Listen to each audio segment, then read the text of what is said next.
Hey, good evening, everybody. It's your boy Eric B. E. Buck is in the building. And once again, it is time for Get Off My Lawn Live. Get Off My Lawn Live. I am your host, Eric Buckner. And this week, we will get into what we usually get into. We're going to get into our trending topics.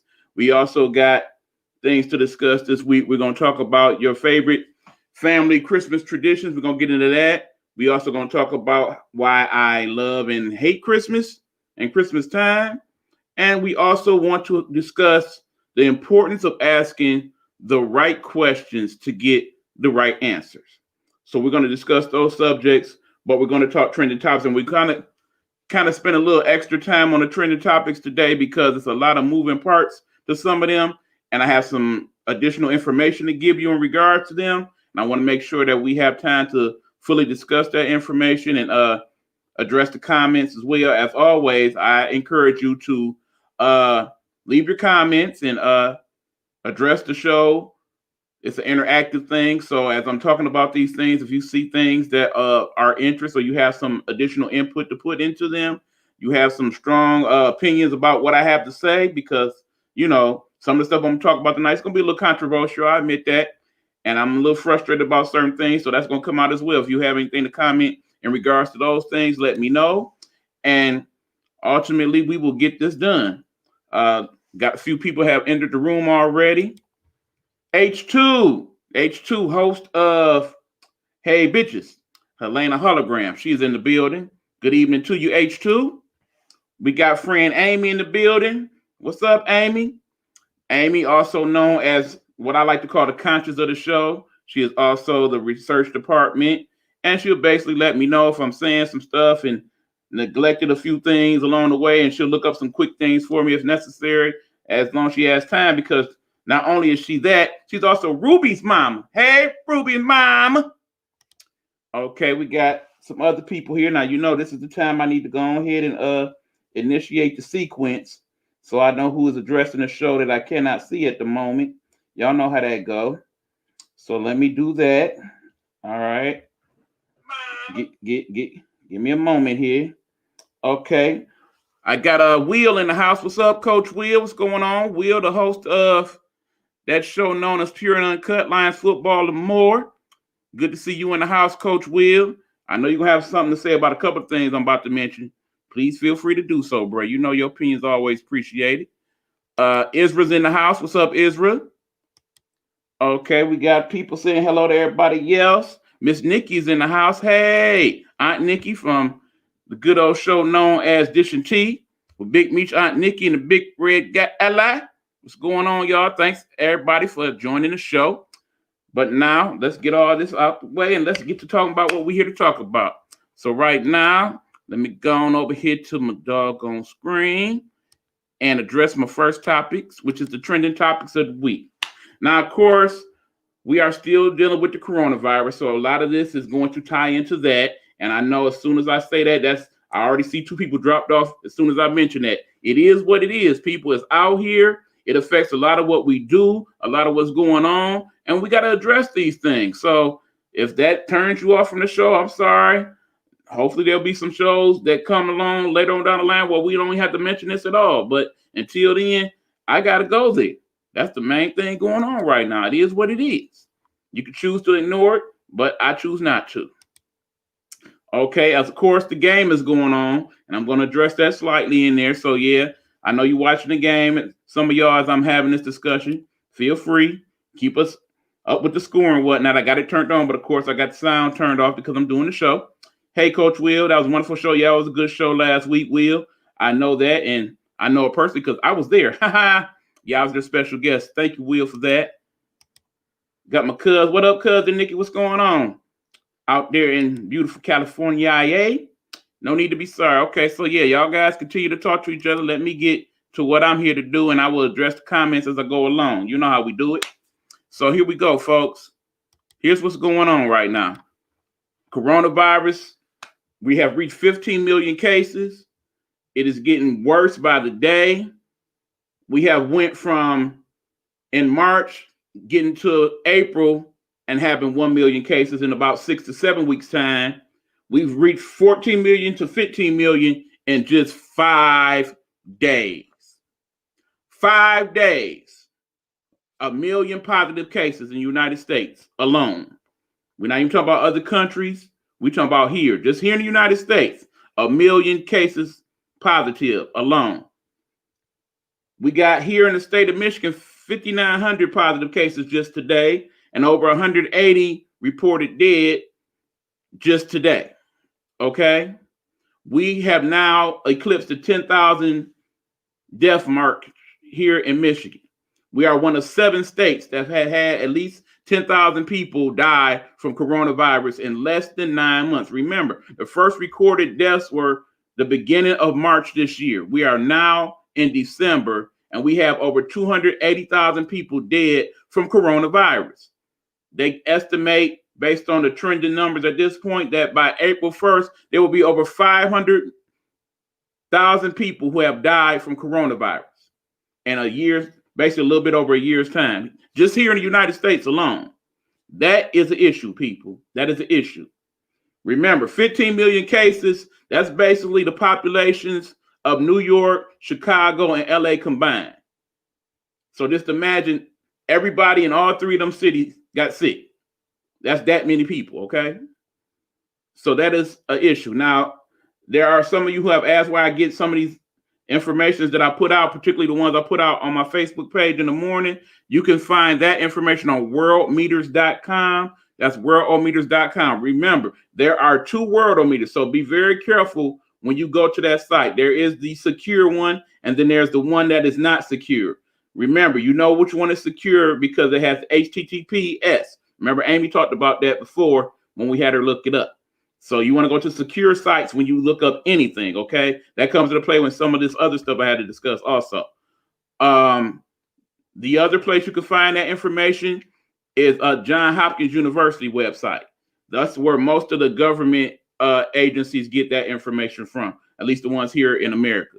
They get it from Johns Hopkins University. So you can find information in regards to the national numbers or perhaps even your state. And of course, most of your states have a website by now that will give you those numbers as well for individual states. They even break it down to counties and cities and all that, depending on where you're at. Okay, we got plenty of comments popping up. Let me get to them here. Okay. If they had been testing like this back then, we would have way more. And see, that's something we always have to point out. These are just the people who have been tested as positive. There are many people walking around ain't seen AM tests. They are walking around as we speak, positive, and will not know. Most of them, as we know, will be asymptomatic. So they won't be sick and they won't know it and it'll be all good. But of course, they are more than likely the super spreaders, the people spreading it to other people who may get sick, and it will cause them way more harm than the person that gave it to them. Hey, coach. Okay. Hey, y'all, I'm here still at work, about to go on rounds. Was binge clipping from Golden Girls on YouTube and scrolling through cheesecake recipes before I got here. I've been on YouTube a lot, Leah. I understand that completely. Okay. My dad, stepmother, and brother have it and may have said it to my nephew, sister, and her husband. That's just how contagious this is. Let me not even overgloss that. You see what you just said? 3 members of her family have it right now, and they say it's a possibility that the nephew, sister, and husband have. That's just how contagious. Most people who have someone that has this in their household usually has somebody within the next 24 to 48 hours contract the virus. So basically, when you bring it home, you bringing it home to everybody. And like I said, you may look up and most of everybody deal with it in the family well and don't get sick. But on the other hand, you may give it to that one person in the house that really ain't able to deal with it. And there you have it.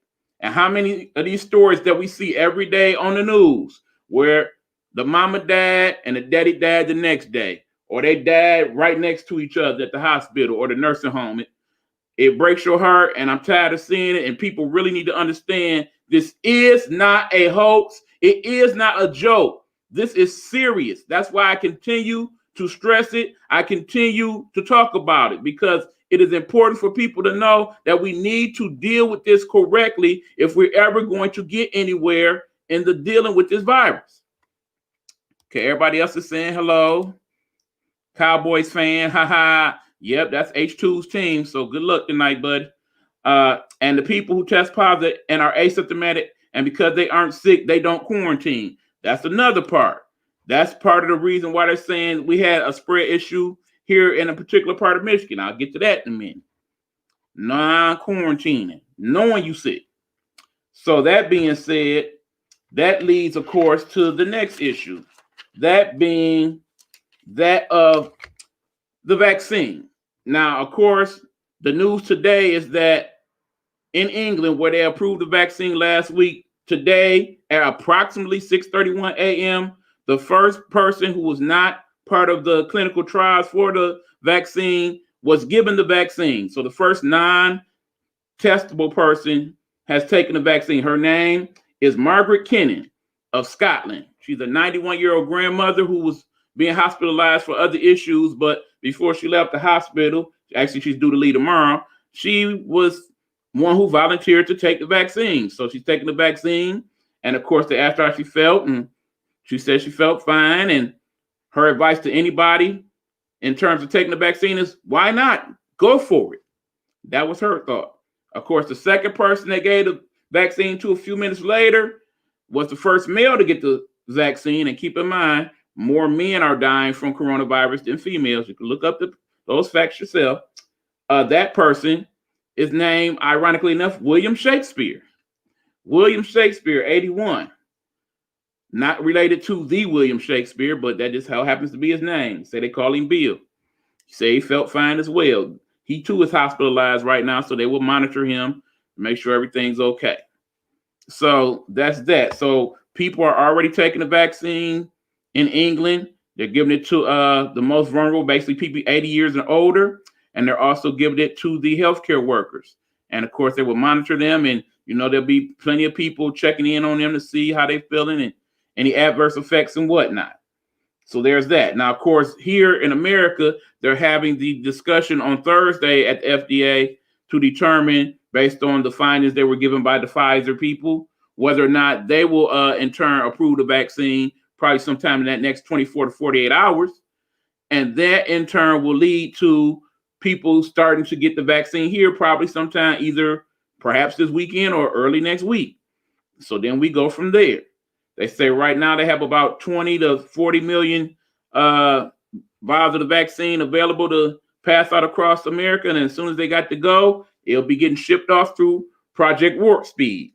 Now, y'all know Project Warp Speed, for those who don't know, is the thing set up by the Trump administration to pass out the virus and get it to as many places as quickly as possible. Now, the problem is, as Biden pointed out in one of his press conferences last week, that Warp Speed is set up to distribute the virus to various states, but there is no intricate plan after that to determine where it goes from there. They are just set up to transport the vaccines, not to implement them or make sure they get to the proper places they need to go. They have left that up to the states and local authorities to do. Some states are set up to do that or in the process of getting set up to do that. Some states, not so much. What Biden is looking to do when he takes over is coordinate efforts to work with the states in order to come up with comprehensive plans to make that possible, to where it gets to where they need to get to. Because as we know, African Americans and people of color have proportionally died more so or been more harshly affected by COVID-19 than our white counterparts. So they definitely want to make sure that those places, particularly people of low income and things of that nature, get access to the vaccine if they choose to take it as quickly as possible. So there's that. Now, another thing is Biden in his press conference today said he is committed to having 100 million vials of vaccine passed out within the first 100 days across America.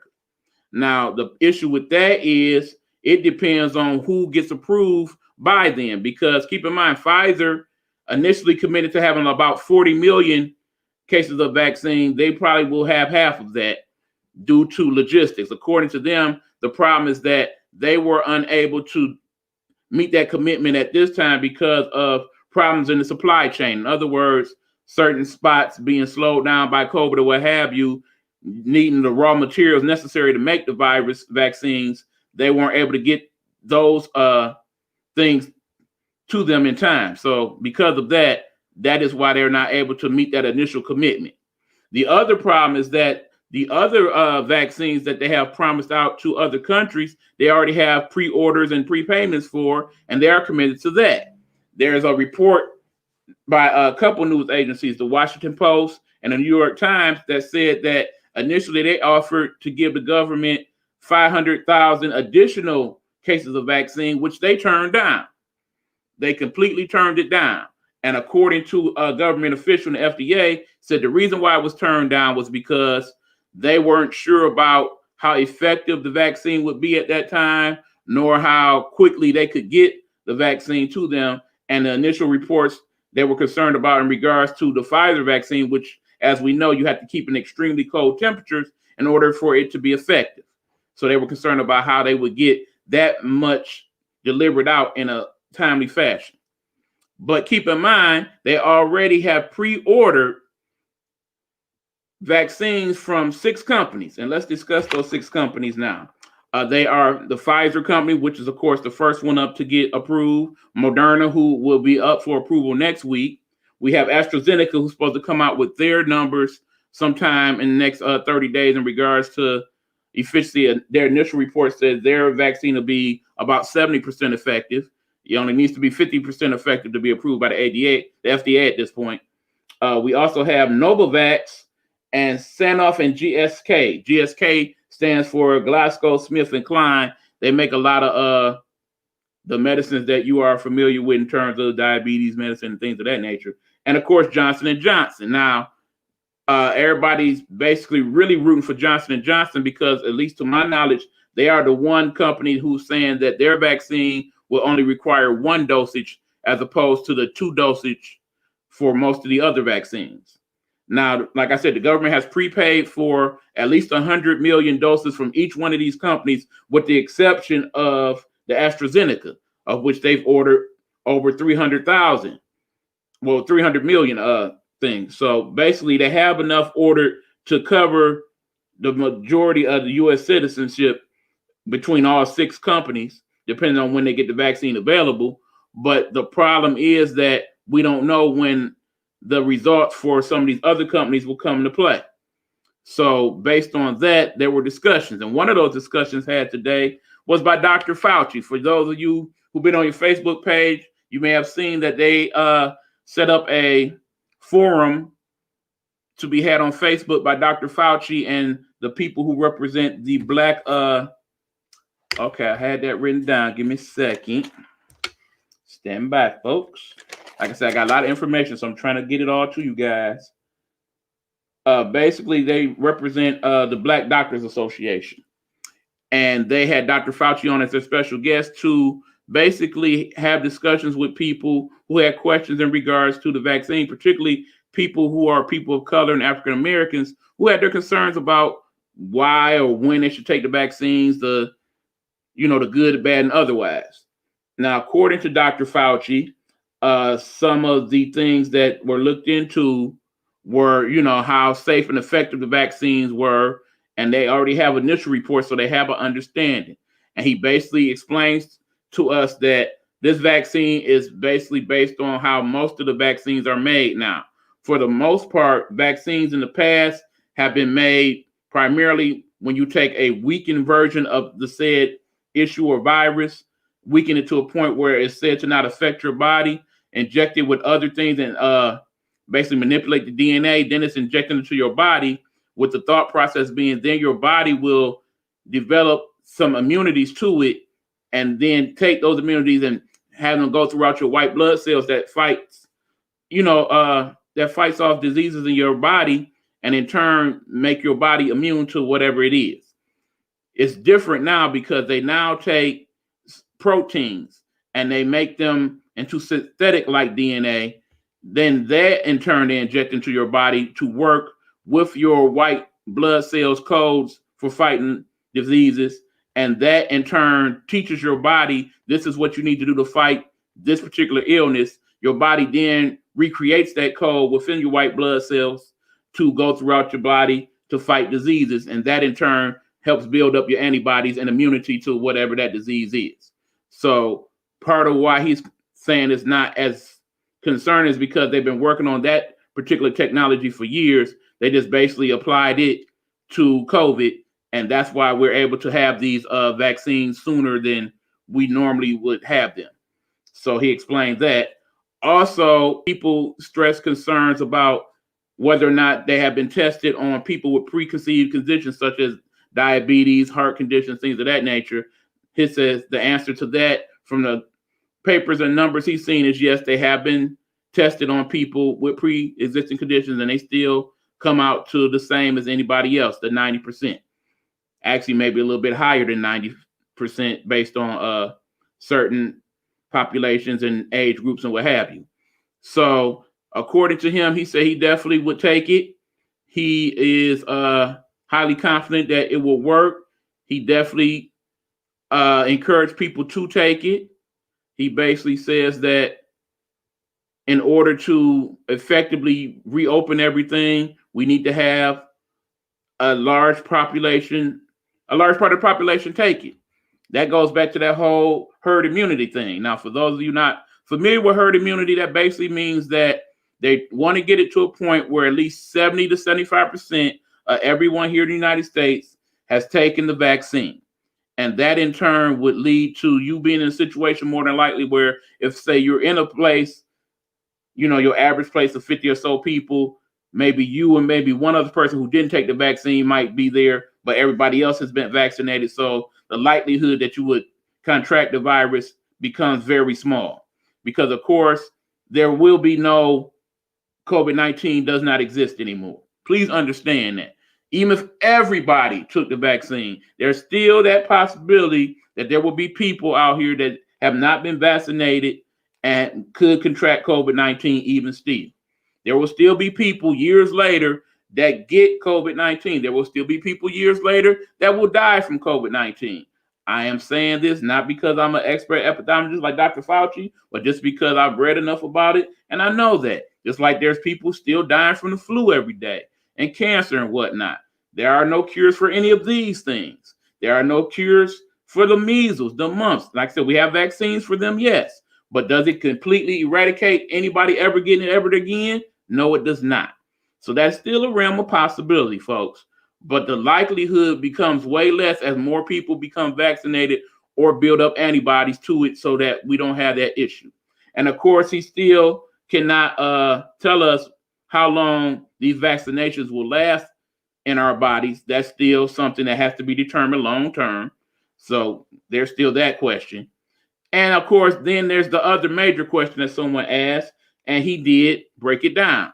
Now, keep in mind, most of these vaccines have either, according to Dr. Fauci, insufficient data or no data at all in regards to testing a certain part of the population, those considered most vulnerable. Now, those people would be, hold on, let me break that down to you. A lot of notes here, people. Stand by. Okay. That group would be children under 16 years old, pregnant or lactating women, in other words, women who are breastfeeding, and people who are immune compromised. Now, the people who are immune compromised are those who have weak immune systems to begin with.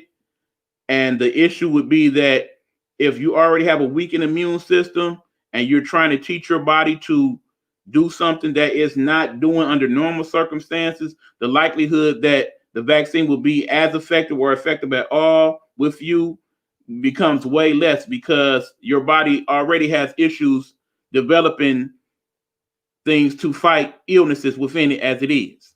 Okay, the comments going off the hook here. I got to address some of these before I move on, folks. Hold on. Quarantine period. Absolutely. Everybody saying hi to everybody. Appreciate that. Hello, everybody. Hey, Lee, I see you in the house. Hey, Nisi. Hi, Nisi. How you doing? Of course, I have a video from England about the vaccine to send you later. Please send that. Appreciate it. Amy had to step out. Like I said, she got mommy duties sometimes, so we understand that. Cowboys are now up 10-7. I know you liking that, H2. Will Muhammad, my brother's rooting for the Ravens, so I know he ain't happy. Yeah, you got a couple Baltimore people in the house, Will. Do know that. Okay, Will saying a lot of African Americans don't want to take the vaccine, so that makes not That makes no sense to put a plan in place if you don't have the numbers to support it. And of course, that will be an issue. And Dr. Fauci does acknowledge that. That's why they're trying to have these forums and convince people of prominence to take the vaccines, to convince others to take said vaccines. He is a joke. Sorry, he just loved being in front of the camera. Now, you saying that about Dr. Fauci, we strongly agree there, sir. I said, I know he's on a lot of different platforms or outlets, but I myself trust Dr. Fauci, and I like what he's doing. And I said, I've looked into enough of his record to feel that he is a viable option in terms of discussing these things. So I had to agree to disagree with you, my brother. Okay, yes, sir. Representing the receipts. Yes, thanks, JoJo. What's going on? Okay. Yeah, Elena agrees with me. She likes him. Dr. Fauci, I know who you was talking about. Like I said, I messes with Fauci. If you don't, I understand. Wow, you really did your research. Yep, I really did. That's why I spent most of my day doing, Miss Pat. Me and Miss Pat need you to do a little favor later on. We'll talk about that a little later. Yes, he did say that. He sure did. I like him, Coach. Like I said, I do too. Okay, Will is saying, look, we have a long way to go because of the fact that not enough people participate in the trials for one, and the other, we don't know the side effects. Actually, Will, we do know the side effects. One, because I went on the Pfizer website that discussed them. Two, Dr. Fauci discussed them also. And three, Sanjay Gupta on NBC this morning, and there was another doctor whose name I don't have on top of my tongue right now. He discussed them also. So yeah, let's get into some of these side effects. Why don't we? Okay, he said that according to the papers that he has seen, the side effects are typical and consistent with other vaccines. So those side effects include, hold on, let me see where I wrote that down at. Okay, here we go. Injection site pain, which basically means that where they stuck you, when they give you the vaccine, there's pain and inflammation in that area. Soreness, muscle aches, particularly, of course, in your arms and that side in which you get the vaccine on. Also, headaches have been talked about with some of the people. Fatigue, basically being tired. Most of them complain of that, particularly with the second doses of the vaccines. There's a few who have talked about nausea, and some of them have had high-grade fevers. They suggest for that you take a Tylenol or a tablet similar to that. And most of these people that have had these side effects say they have went away within the next 24 to 36 hours after the second injection. Now, the thing is, when they give you the first shot, the way it is set up now, it was set up like that in England this morning when they did it, and it's supposed to be set up the same way here. They are to give you the injection. You are to go to the side or wherever you get the injection at and just chill for about the first 15 minutes. They are to observe you to see if you have any abnormal side effects, because keep in mind, certain people are allergic to things. Some people know what they're allergic to, some people don't. So that's a possibility. Some people may have a medicine that contradicts with whatever the vaccine is. There's not enough information on that just yet. So that's a possibility, but basically they will sit and observe you. And then, of course, they say that for the next 48 hours, you are to keep in contact. Try not to be in a situation where you can't contact anybody in case something outlandish happens. But basically, they do that. Same thing happens when they give you your second dosage. They observe you for that first 15 to 30 minutes, see if you have any abnormal side effects, and then they go from there. So yeah, the side effects have been discussed. Dr. Fauci and other doctors that I saw personally myself talk about it today said that they are similar or consistent with what most vaccines are nowadays in terms of the side effects you would have with said vaccines. Okay, so that addresses that question. Okay. Helena says, yes, we do, Coach. I'm assuming she's seen some of the stuff I did. They don't start trials on kids till the summer of 2021. We'll also have to disagree with you, according to Dr. Fauci. And of course, again, I always tell you to do your research and don't just take my word for it. So I will direct you to the Pfizer website and also to the Food and Drug Administration website, which talks about some of these things.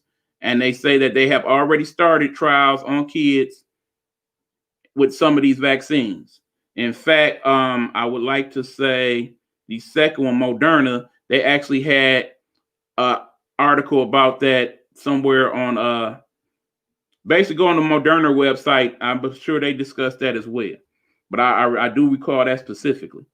But yes, they have started having those tests on kids. Now, the thing is, they have not, however, started testing them on small children. That is, children 12 years and under. They're going to start that within the next 30 days, according to Dr. Fauci. So when it comes to that, you are correct, sir. They have not had those trials as of yet. But that, again, that will not be summer 21. That will be starting very soon. And the thought process is that once people start getting vaccinated, and particularly the people that are high priority, those are the people that are healthcare workers and are people who are elderly, who are in nursing homes. Those are the people that are going to prioritize taking the virus vaccine first. Then after that, within 30 days, they are going to start the trials for the children and the other people with weakened things. And how that works is this. Normally, when you have a vaccine trial, as I broke down a few weeks ago, you start with three things. One, you test a few people to make sure that it's safe and nobody has no weird, outlandish side effects or what have you. Then you take a small grouping of people, about 250 on average. You test them. That's usually trial 2. You then determine your findings based on the placebo group, the people that you gave the dummy vaccine, and the people you gave a real vaccine. You put those tests together, and then you do your larger test, which anywhere from 25 to 75,000 people. You make those tests, you compare those numbers, then you do your findings, then it goes to the FDA and so on. What happens is in testing of children, they skip that first part because they automatically assume that it will be safe enough to have for kids. The issue with the second trial, which is what they call 2A, is you have to determine what dosage to give kids based on age and weight and what have you. That's where it gets a little tricky. So it usually takes a little bit longer on average to test the children or the people with the weakened immune systems more so than basic person A. So that might be an issue. Now, you might be correct in terms of them getting approval by 2021 summer. It may take that long to get it approved for children. That's a realm of possibility. But in terms of them testing kids, no, they're going to start doing that right away. So there's that. And basically what they're going to do is they're going to do the 2A test and then do a partial 3 where they test a larger grouping of kids and then use those findings with the addition of the other findings, put those two together and determine whether or not it is safe for kids at that point. Now, I know that's a little complicated and it kind of makes you question some things, but from the information I got, that's how that pretty much works. Okay, Miss Patty saying it's so scary because you don't know who to believe or trust. Absolutely. And Dr. Fauci did acknowledge that. He understands that. He knows that he worked for a crazy boss and all that. He didn't go as far as saying that, but he kind of made inclinations to that. It's a shame, continue that we are all in a gold zillion-dollar investment that God gives us all for free, and they can't even find all cures yet. That's messed up. Yeah, the fact that there's no known cures for something, but then again, if you're a conspiracy theorist, and some of us are, you know, it's cures for certain things. I go back to the one we always go to in the hood, Magic Johnson. He had the HIV. Well, no, he had AIDS. He didn't have HIV. And no, he had HIV. He had AIDS. I got it mixed up. Sorry, y'all. But bottom line, it's been 20, 30 years later. He's still alive and well, and this is full and healthy as ever, and then so no signs of being sick or any of that. Some happy. We'll just say that. Some happy. The second round of vaccines in the trial are causing severe side effects in some participants, apparently. Where did you get that information from, Amy? I know you, like me, look stuff up. Please free to let us know that. Like I said, from my understanding, there's a very small portion of people that is the case with. But, of course, that's the case in most of these vaccine trials as well. You have, like I said, that's why you only have 90% or 95% proficiency. The 5%, those are the people that usually have the severe side effects and so on. Pain is the muscle, right? It's pain in the muscle, correct. Wow, Amy, yep. How do you know if a base amount of the people, how do you know if a base amount of people we don't have data on because of lack of participation and also long-term is what I'm talking about? Yeah, absolutely. Now, we already know that the long-term effects of any of this, we have no clue on. And I will acknowledge that because that is the truth. This has not been tested as vaccines are normally tested. We went over that a few weeks ago, how it usually takes 5 to 10 years to properly test a vaccine. So yes, don't get it twisted. I do understand, Will, that this is the biggest experiment of all time. I've said this on several occasions, on several different platforms, not just my show. This is the biggest experiment of all time. And we are all guinea pigs if we take it, like it or not. But then again, like I said, I'm not sitting here telling you as I sit here now at what time is it? 9:02 p.m. that I'm 100% positive and beyond a shadow of a doubt taking the vaccine. No, I'm not telling you that. I'm still on the fence with it. I'm a little less on the fence than I was, say, 3 or 4 weeks ago when I first talked about it, as in I'm more likely to possibly take it now, but I still have not decided to take it. I still am seeing enough of the numbers on either side to make me question certain things, a couple of which I will discuss a little bit later in the broadcast. All of these side effects you mentioned are the same side effects you could possibly get from. Yes, I said that, Amy. I know that's right. You stepped out the room for a minute, so maybe you missed when I said that. But yes, I did say that. A report I was reading up on is they don't know how it's going to affect people with like that. I don't know when you tuned in or if you've been tuning in and out. I did discuss that. Dr. Fauci did say that they have tested it on people who are diabetics and whatnot, not just the Pfizer, but the Moderna also has been tested on people with diabetes, and they have no great discrepancy so far that he knows of, at least. Okay. Yes, there are generic side effects for most vaccines. Yes. So Helena agrees with you, Amy. Just in case you had side effects, right? I did my research. That was the report last week. Okay. You need to send me that report, Will. I read all things. I don't doubt anything you're saying. Like I said, I knew you was gonna question some of the stuff I said tonight. That's why you're here. I won't oppose an opinion so I can do more research myself. It's possible that we could be reading about other companies, seeing as how you mentioned Pfizer and Moderna so far, there are other companies in trials right now. Yes. Again, Amy, you stepped out the room. We talked about some of those other companies, AstraZeneca. Hold on. I'm going to read them again for you, my friend. AstraZeneca, Novavax, Johnson & Johnson, Sanofi, and GSX. Those are the 6 that have been vetted by the government and who are previously prepaid for vaccines. But there are over 40 different people working on vaccines just here in the United States alone. So, yeah, it's a variety of different studies out here. Okay, I'll be so glad when this virus is over. I wish it was available. Then maybe my niece could have lived. I know. Please don't take us there, Pat. I know. Today I found out somebody else died of COVID. It's a lot, man. It's a lot. Hey, Marion, what's going on? Glad you could make it in. Will said, I still think it's too early to begin saying definitely what and how they are going to do things because things are changing every day. As we well know with this COVID thing, it is a day-to-day thing. That is very true, Will. I cannot argue that point. Good evening, Tracy. How are you? Okay, Amy saying, with any research, it's important to get the context of your information. Where is it coming from? Why is it being reported? How old is the information? Who is reporting it? Not all sources are reputable and not all sources come from all sides. Absolutely. As you know, Amy, I try to get multiple sources, particularly when reporting stuff like this, because one, I know certain outlets just tell you BS. I know that the news is sensational. I remember I was once a reporter. I studied to be a reporter for years. I know how journalism goes. So I try to research multiple things, particularly with stuff like this. So like I said, I've been on the Pfizer website. I've been on the Moderna website. I looked at CNN today, MSNBC, CBS, Fox. I've been all around. I've been on YouTube looking at stuff. I got notes.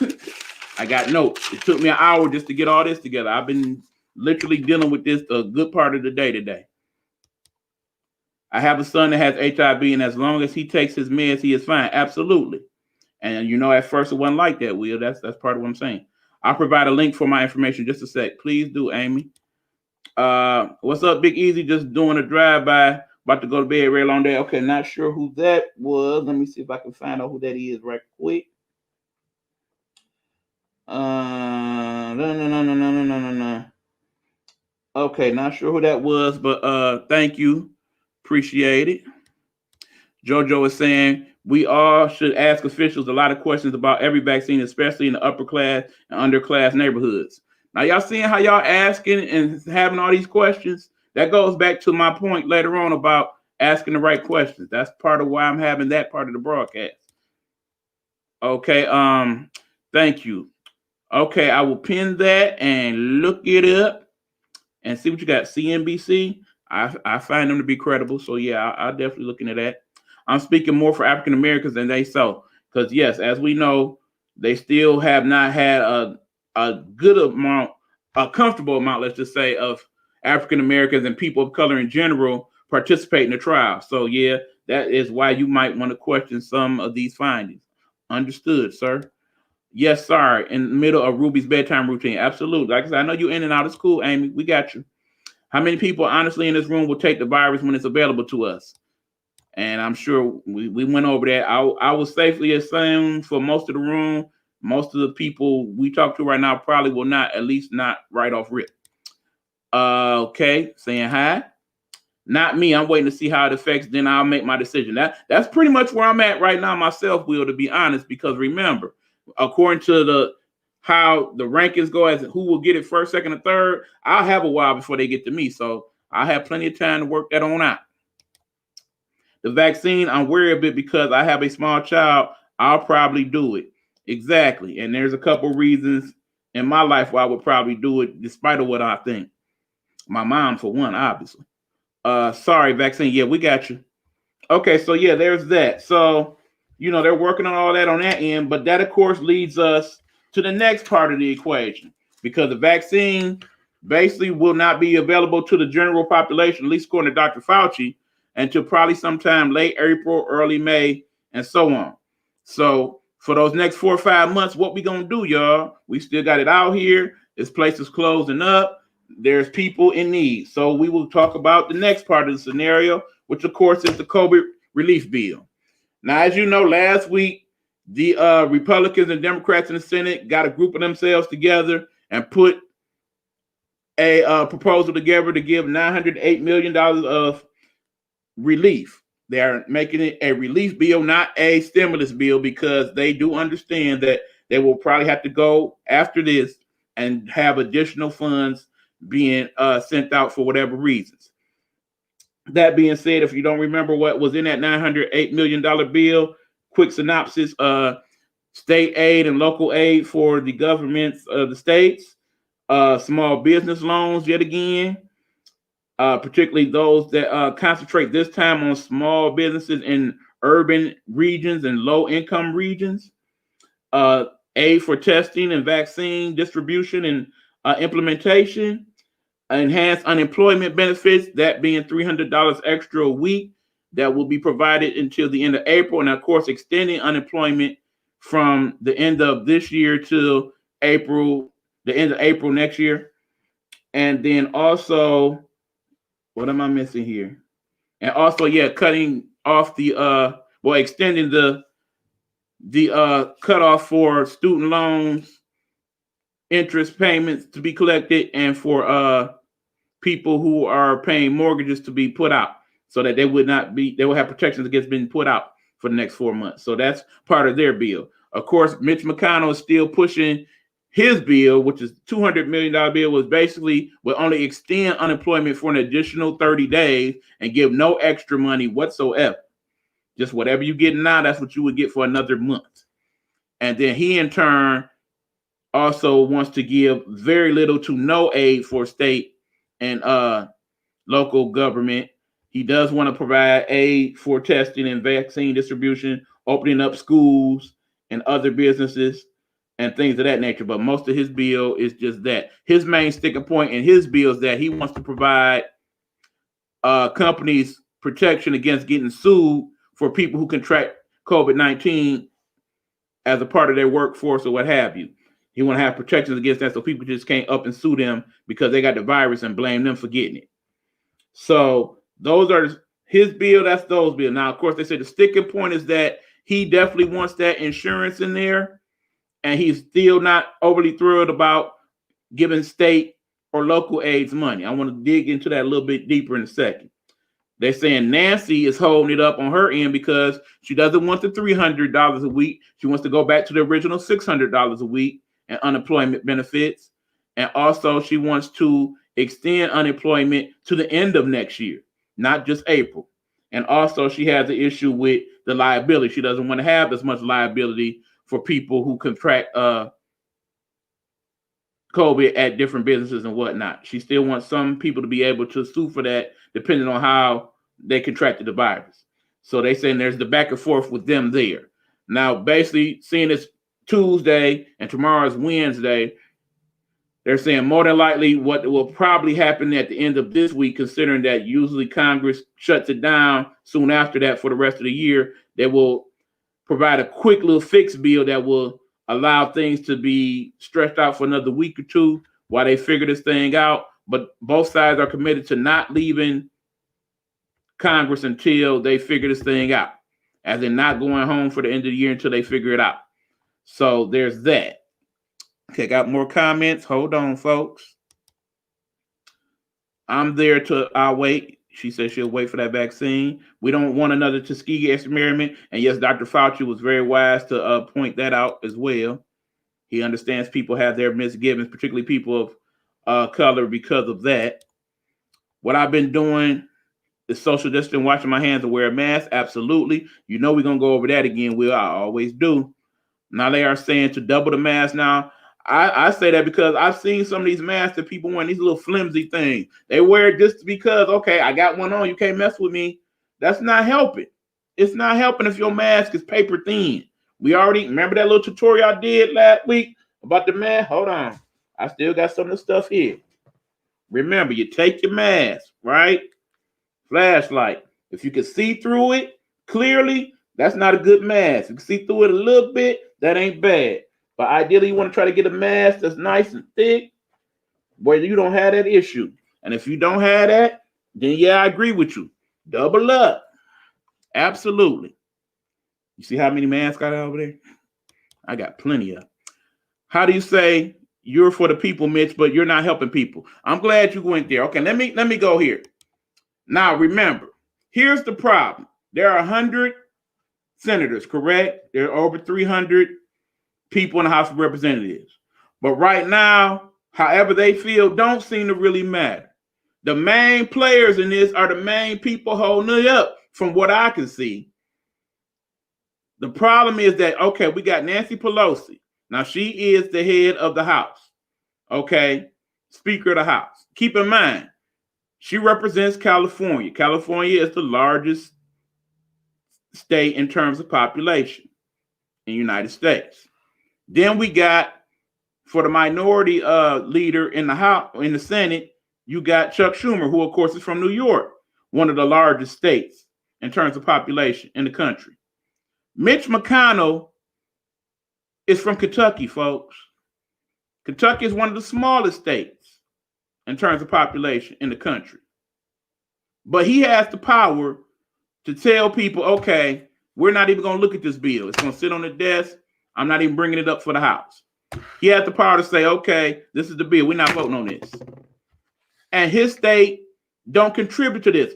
Of course, he's not worried about state and local governments because he don't have that much state and local government to contend with in Kentucky. You cannot base these decisions on what your state needs. You not only work for your state, you work for the country when you are in the Senate, sir. So when you base these things based on those statistics and just your particular, hold on, let me get some water, y'all. Excuse me. Because you know, if I get the coughing and whatnot, then you're going to be talking about I need to go get tested. Not the bad thing about 2020, but I'm all right. Mouth just get dry when I talk so much. Anyway, yeah, so you should not be, you should not have the power that you wield right now, first of all. Second of all, I'm starting to agree with some of these people that's saying, okay, part of the problem is that the people that are in charge of the legislature are old and their ideas are antiquated. And not to mention, they've been having these battles for so long with one another. These beefs go back years and years over different bills and presidents and whatnot. And all that comes into play in situations like this. This is not a time for partisan politics, people. There are over 20 million people who are unemployed. There are other people losing their jobs by the day because places have to be shut down to help control the spread of the virus. And while all that's going on, y'all still in Congress, excuse my French here, people. You know, I try to keep it clean, but I got to kind of go here for emphasis. Y'all worried about whose penis is the bigger right now between so and so instead of getting your work done. Not only should you not leave Congress until it's done, y'all should not even have no break. If y'all got to go 24-hour sessions, as far as I'm concerned, y'all need to do that until this shit get resolved. You see what Stupid is up to. Instead of doing his damn job right now, he more concerned about the election that he claimed got stole. And please don't go there, sir. When we talk about it ain't beneficial and whatnot, we know good and damn well he didn't win, and we know what the results is, and we know what's supposed to happen. I don't want to hear none of that other bullshit right now. Technicalities be damned. We know who the damn president's supposed to be next. Period.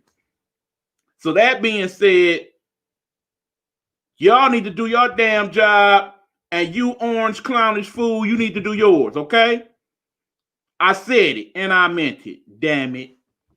Now back to these comments. Okay, exactly. H2. Double how? Like 2 masks or multiple layer cloth masks or extra filter in the mask? Any of that is fine.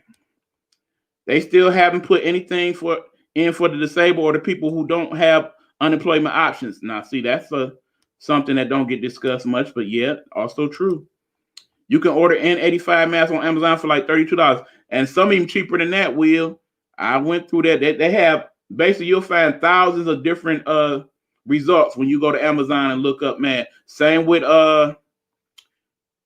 Walmart. They sell several different types of masks as well for around price points even cheaper than that, but are nice quality masks. The flashlight scan, absolutely. Yep. You can look that up on YouTube. That's where I learned that. YouTube University, as Will likes to call it.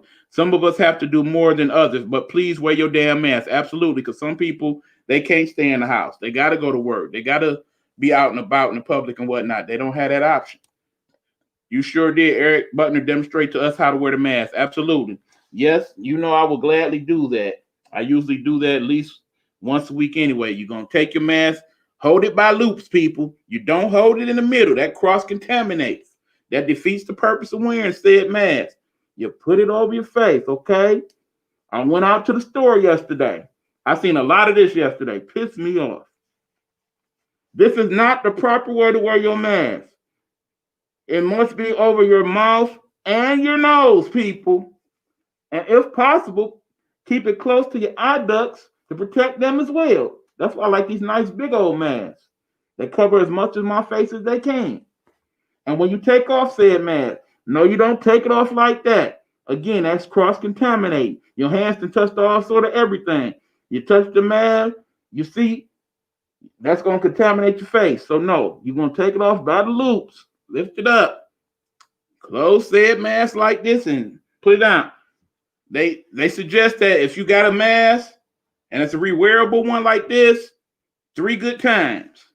I myself go through the rule. It takes 15 minutes to be around somebody and possibly get COVID. So if I wore this mask in public in one particular place for longer than 15 minutes, guess what? This one goes in the wash.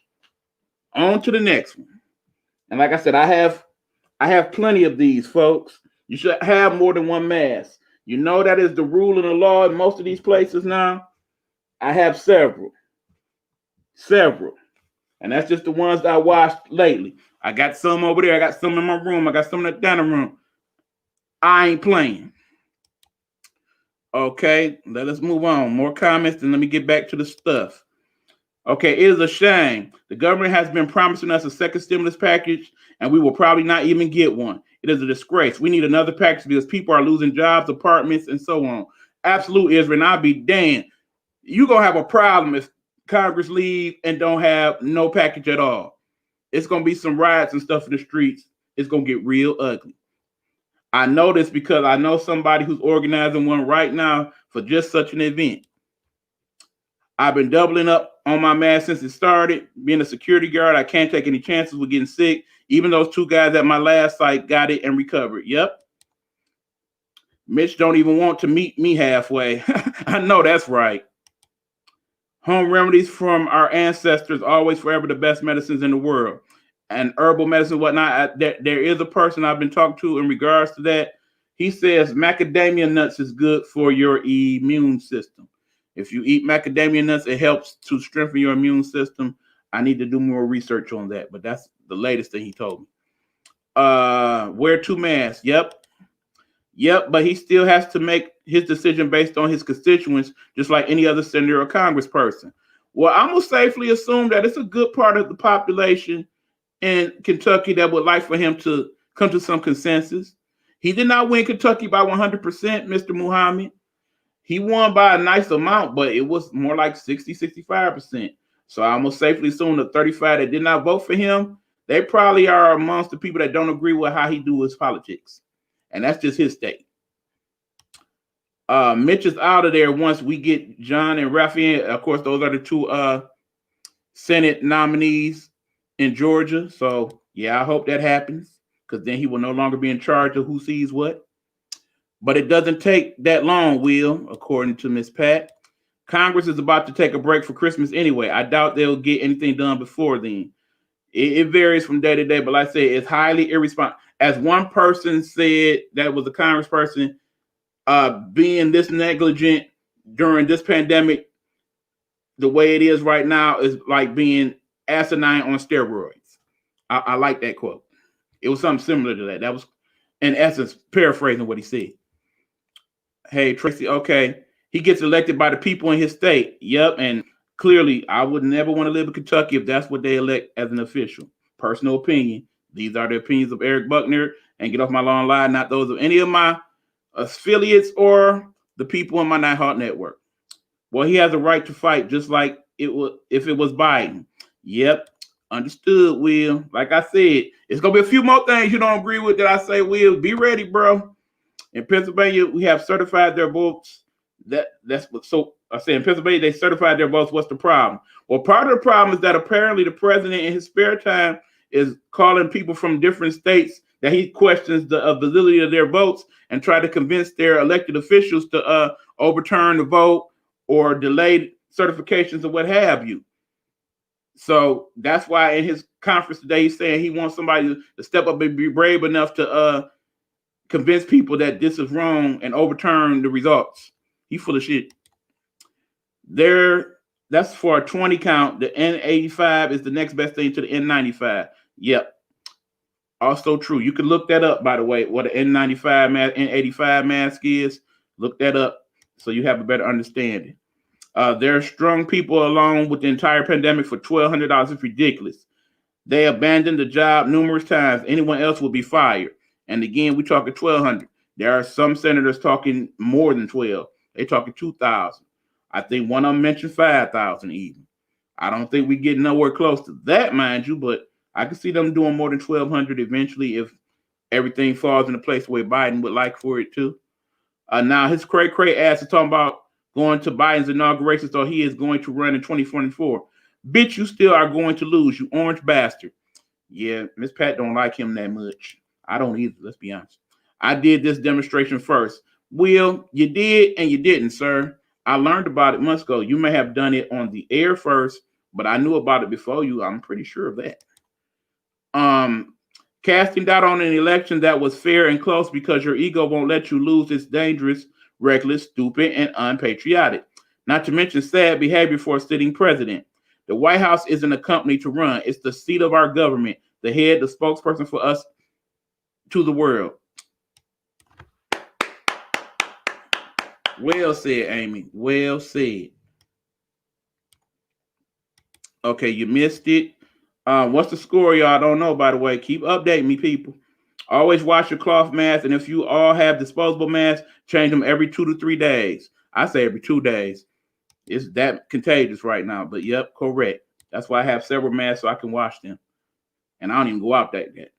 Yep, that gets on my damn nerves. They might as well not have them on. Exactly. I'm just the moderator of the Communities United page, which I am a board member of. People not wearing masks, selfish bitches, and smoking cigarettes after one another. I don't even think I want to get started on cigarette smoking tonight. I have my own feel on that. That goes for all elected officials. Yep. Like I said, you know, me and Will, we go back and forth about a lot of this stuff. I still love you though, bro, but sometimes I just can't get with you. Hold on. Yeah, like that stupid ass woman. Okay, I'm about to get to that, Helena. Hold on. You jumping the boat on me here. Y'all should just read the Constitution and find out what it is he is doing is within the Constitution, like him or not. I understand he playing by all the so-called rules, but bottom line is 80 million people did not approve his message. 72, 73, 74 million people did. Big bank take little bank right now. That's where I'm at with it. I know about the electoral college and all that. We've had that discussion, Will. Bottom line is we know he's not going to be the president.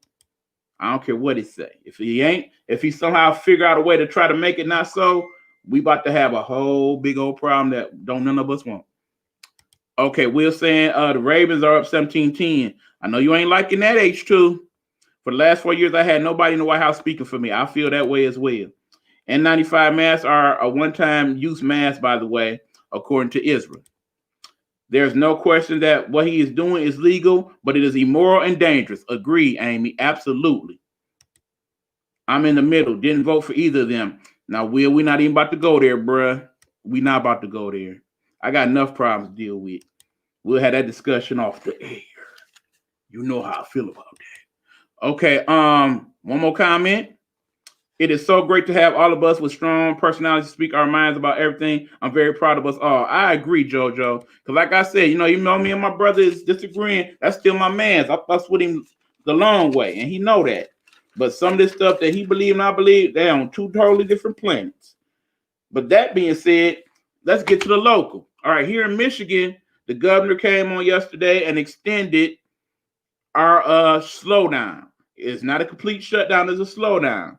The main people have problems, of course, are the restaurants. And of course, I'm always torn on this because most of my work that I've done over the years have been working in restaurants. So I feel they pain. But in the same token, I'm glad they're not completely shut down because that would make it even that much worse. But the bottom line is a lot of these businesses, they aren't going to be able to survive these shutdowns for too much longer. You're taking away most of their money, particularly this time of year in certain spots, because this is when they make a good part of their money, particularly if they're somewhere like downtown or close to a mall or whatnot. With people spending their money on Christmas and whatnot, they tend to spend more money at these establishments this time of year than other times of year. So there's that. And of course, there's other people that question why is this open and why is that closed and whatnot. Yeah, that's kind of messed up too, to be honest. But according to the governor, she says that looking at the numbers and listening to the professionals and whatnot, that dictates what closes and what ruling she makes in regards to that the health department then in turn initiates. So, she held up a big old thing like, here's the numbers. If anybody wants to look them up, you can on whatever website. I have not looked at said website. I know if you go to the Michigan.gov site, you'll be able to find the one she's talking about where you can look up these numbers. And you also can look it up under the health department here in Michigan for Michigan in regards to what some of the criteria are for closing things and why they feel like the spread is in certain areas.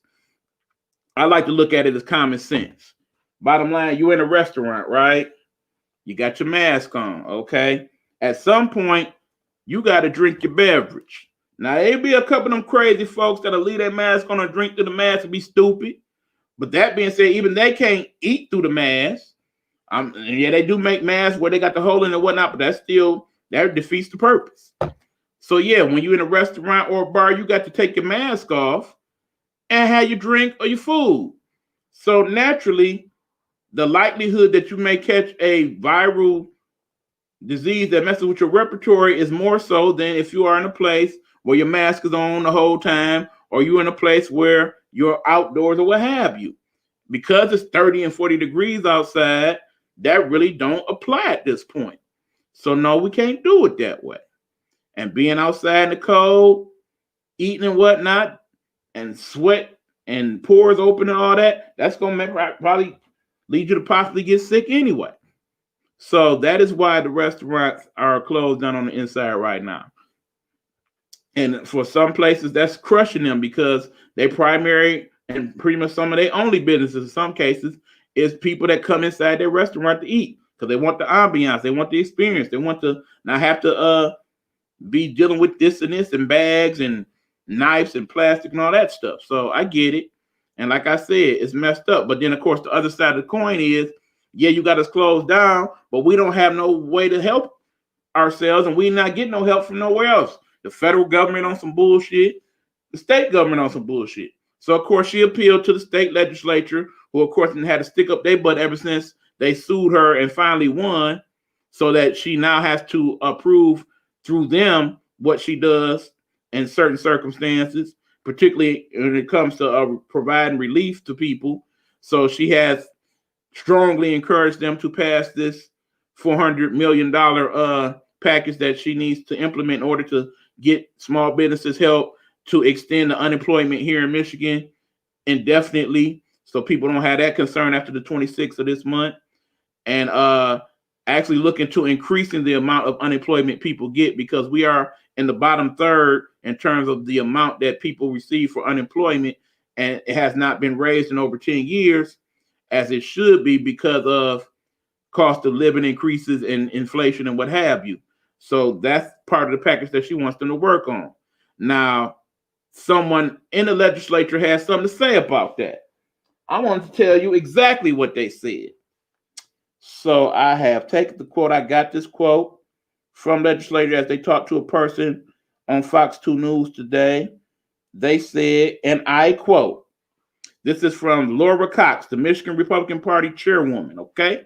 She says, Michigan businesses and families cannot withstand another shutdown.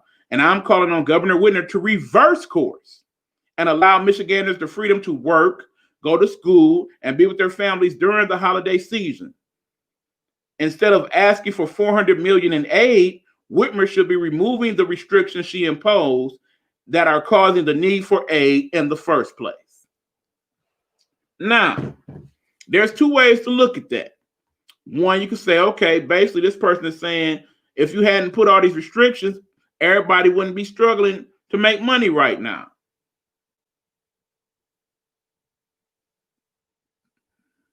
Let that sink in for a minute, folks. And I want your reactions to some of that. But me personally, I'm looking at it like this. You do realize we're in a full-blown pandemic now, and the numbers are actually worse now than they have ever been during these 9 months of the COVID spread.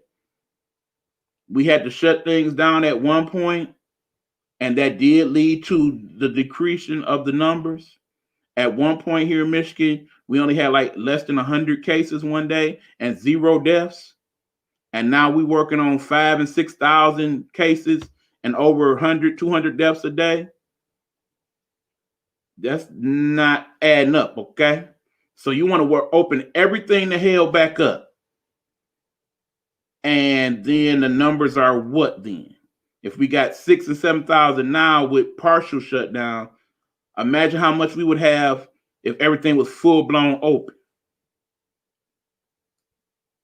Okay, now granted, if everything was full-blown open and there was nobody getting sick and whatnot, that's something different. Or if there were just a few people getting sick, or even if there was a few less or a few slightly more people getting sick, that would kind of make sense. But common sense to me tells you that if everybody halfway gets sick now and stuff is semi-shut down, if you open everything back up, what does that give you? Now, of course, people pointed out, because of course they constantly interview people, well, it don't bother me as much because I go down to Ohio and blah, blah, blah. Ohio got worse numbers than we do right now. They governor catching hell because of the few things he shut down. That's even less than the governor. They trying to sue him. They suing most of these governors in California, New York, New Jersey, because they feel like the restrictions they put in is unfair. But in the end, they would be negligent as far as I'm concerned and not doing their proper job if they didn't do what they possibly could do to help control the spread of the virus. I understand there's the backlash and the bottom half of that.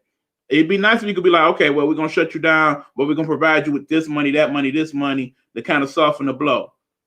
But that's not in their hands in some of these cases.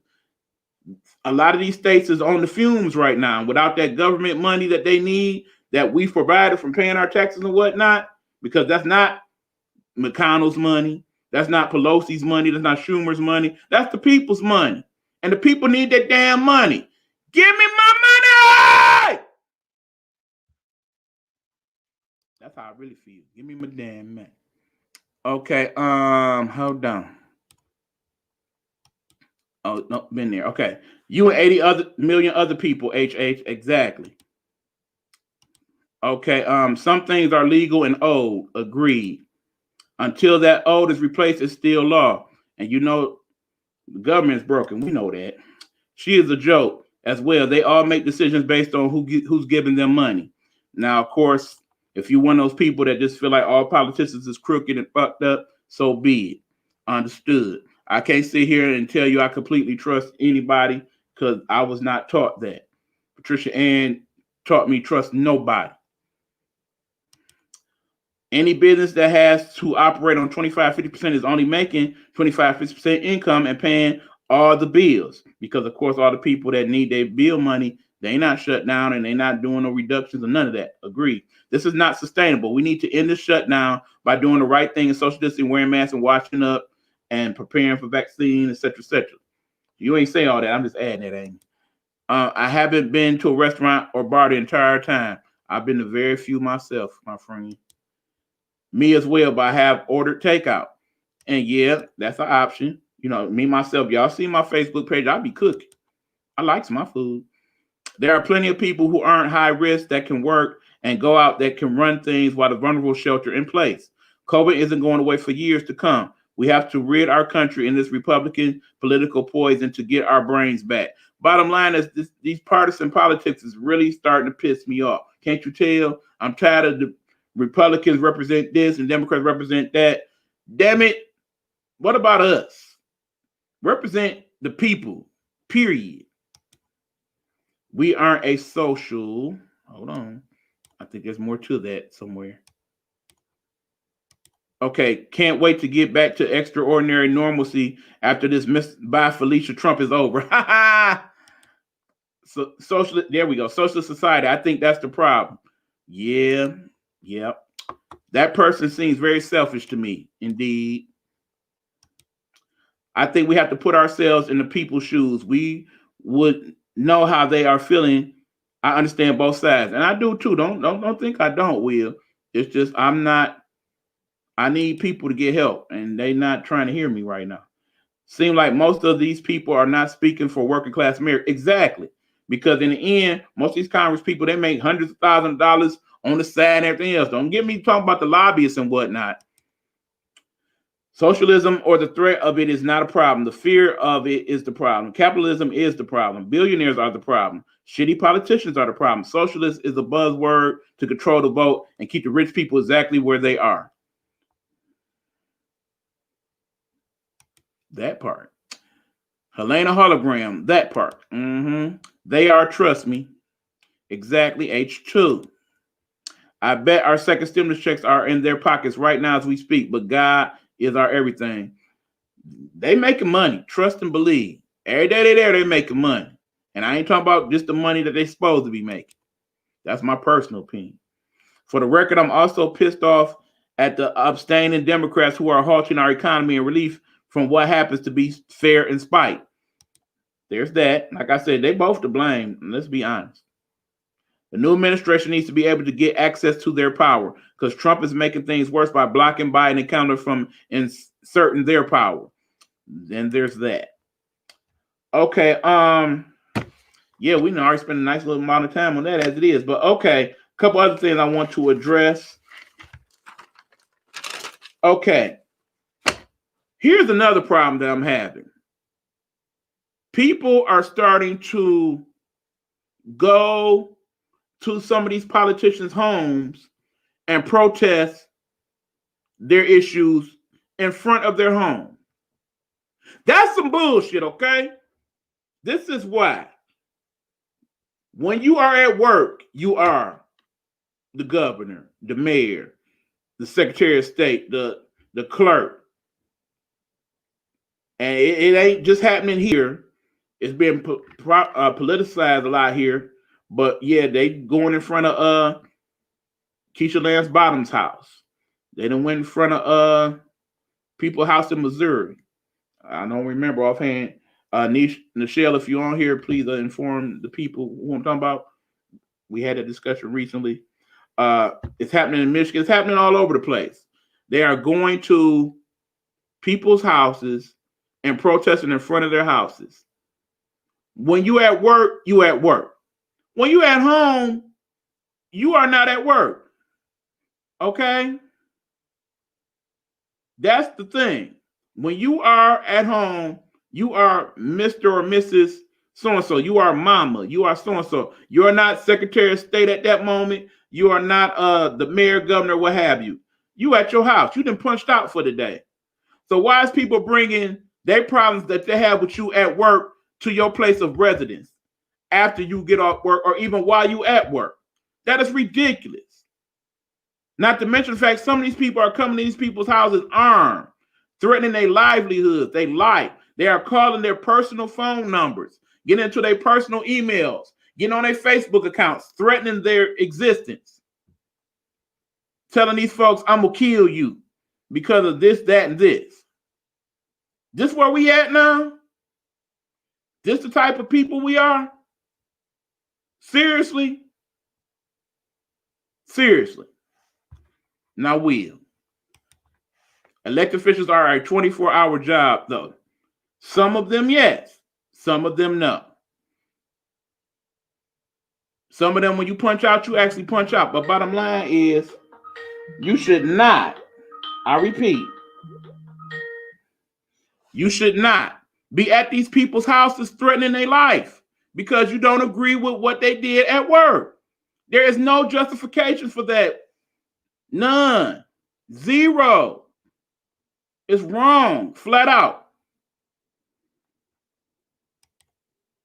But bro, if people came to your house threatening you, talking about killing you at your personal residence, you're going to have an issue with that. I know you're going to have an issue with that. If you don't, you definitely should. They wouldn't last one exactly. Regardless of political party affiliation, protesters arriving at politicians' houses is a major security threat, regardless of whether it's 24 hours in length or not. Bottom line, it's wrong. It's wrong to go to people's houses threatening their livelihood because of something you don't agree with. Even if you feel that it's such a deal that your life is being threatened by them. There are legal means. Like I said, we talked about legal means and things being on the books. Yes, the Second Amendment gives you the right to carry guns. Yes, here in Michigan, you can be a legal gun carrying person and whatnot. But they private property, though, Will, on a porch, on a lawn with the guns, really? I said how it was done with guns was wrong. I would have shot all that. Exactly. So then if one of these politicians up and decide to do that, then what? Then what problem we got? Particularly if that person who is the elected official is white and the person they shoot is black or vice versa. Then we got a whole big other mess. And we already divided and divisive as it is.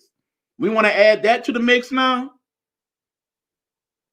My personal opinion of Eric A. Buckner, that shit is wrong, period. End of story. They need to cut that bullshit out.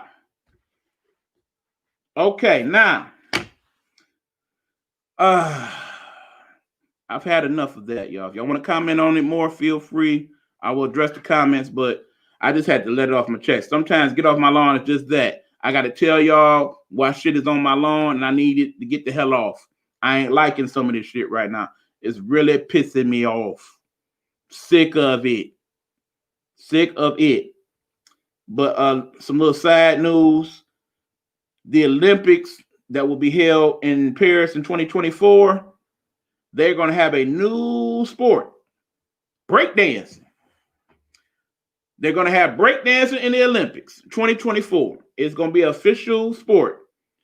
There will be a male and women's division of breakdancing. What y'all make of that?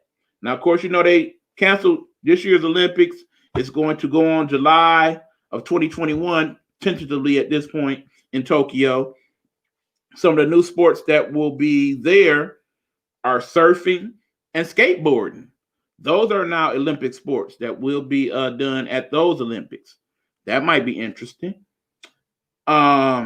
The other thing is in 2024, it will mark the first time that the Olympics will have complete and total equal representation. In other words, it will be 50% women and 50% men participating in the Olympics among all the countries. So that's a good thing. Okay, we got a couple more comments.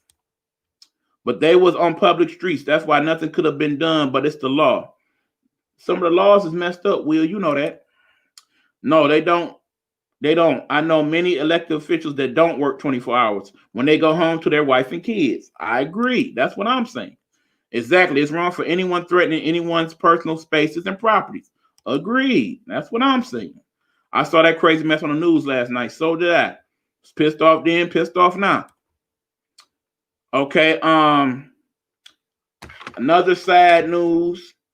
There is going to be a new album. Well, there's going to be several new albums out, collaborations, but this one I found particularly interesting. There is going to be a new super rap group coming out with an album. And these are people you know. So imagine this group coming out with a whole album of music. The group consists of Snoop Dogg, E40, Too Short, and Ice Cube. They have been said to be working on an album that's coming out in 2021 as a super group of rappers on an album. What you think of that? Think that's gonna be something you want to check out? I'm definitely here for it. I'm some of my favorite rappers of all time. They all gonna be on one album, kicking it on beats together. Definitely want to check that out for sure. Wouldn't mind seeing that show post-COVID, everything being okay. Yep, Will for, Will a music guy, so I know he was down with it. Absolutely. So anyway, that's that. Now, I got a little treat for y'all. Y'all know how I've been having my little commercials lately? You know, my little bootleg commercials. Well, I didn't put a little work in on them, so they're a little better this time. So I'm about to drop these commercials on y'all right quick, and then we're going to get to the meat of the show. That's beyond these subjects. And say you still want to discuss some of that other stuff, we can, but I'm going to move on to my agenda for the rest of the show after this commercial break from my two newly made commercials. Let me know what you think.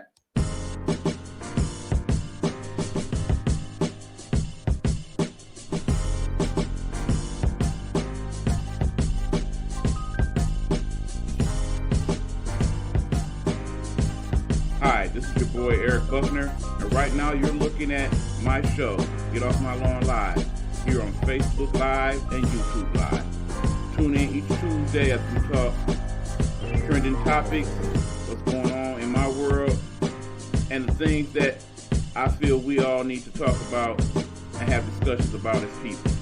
So again, thanks for checking out the show and tune in each week for Get Off My Lawn Live with me, your host.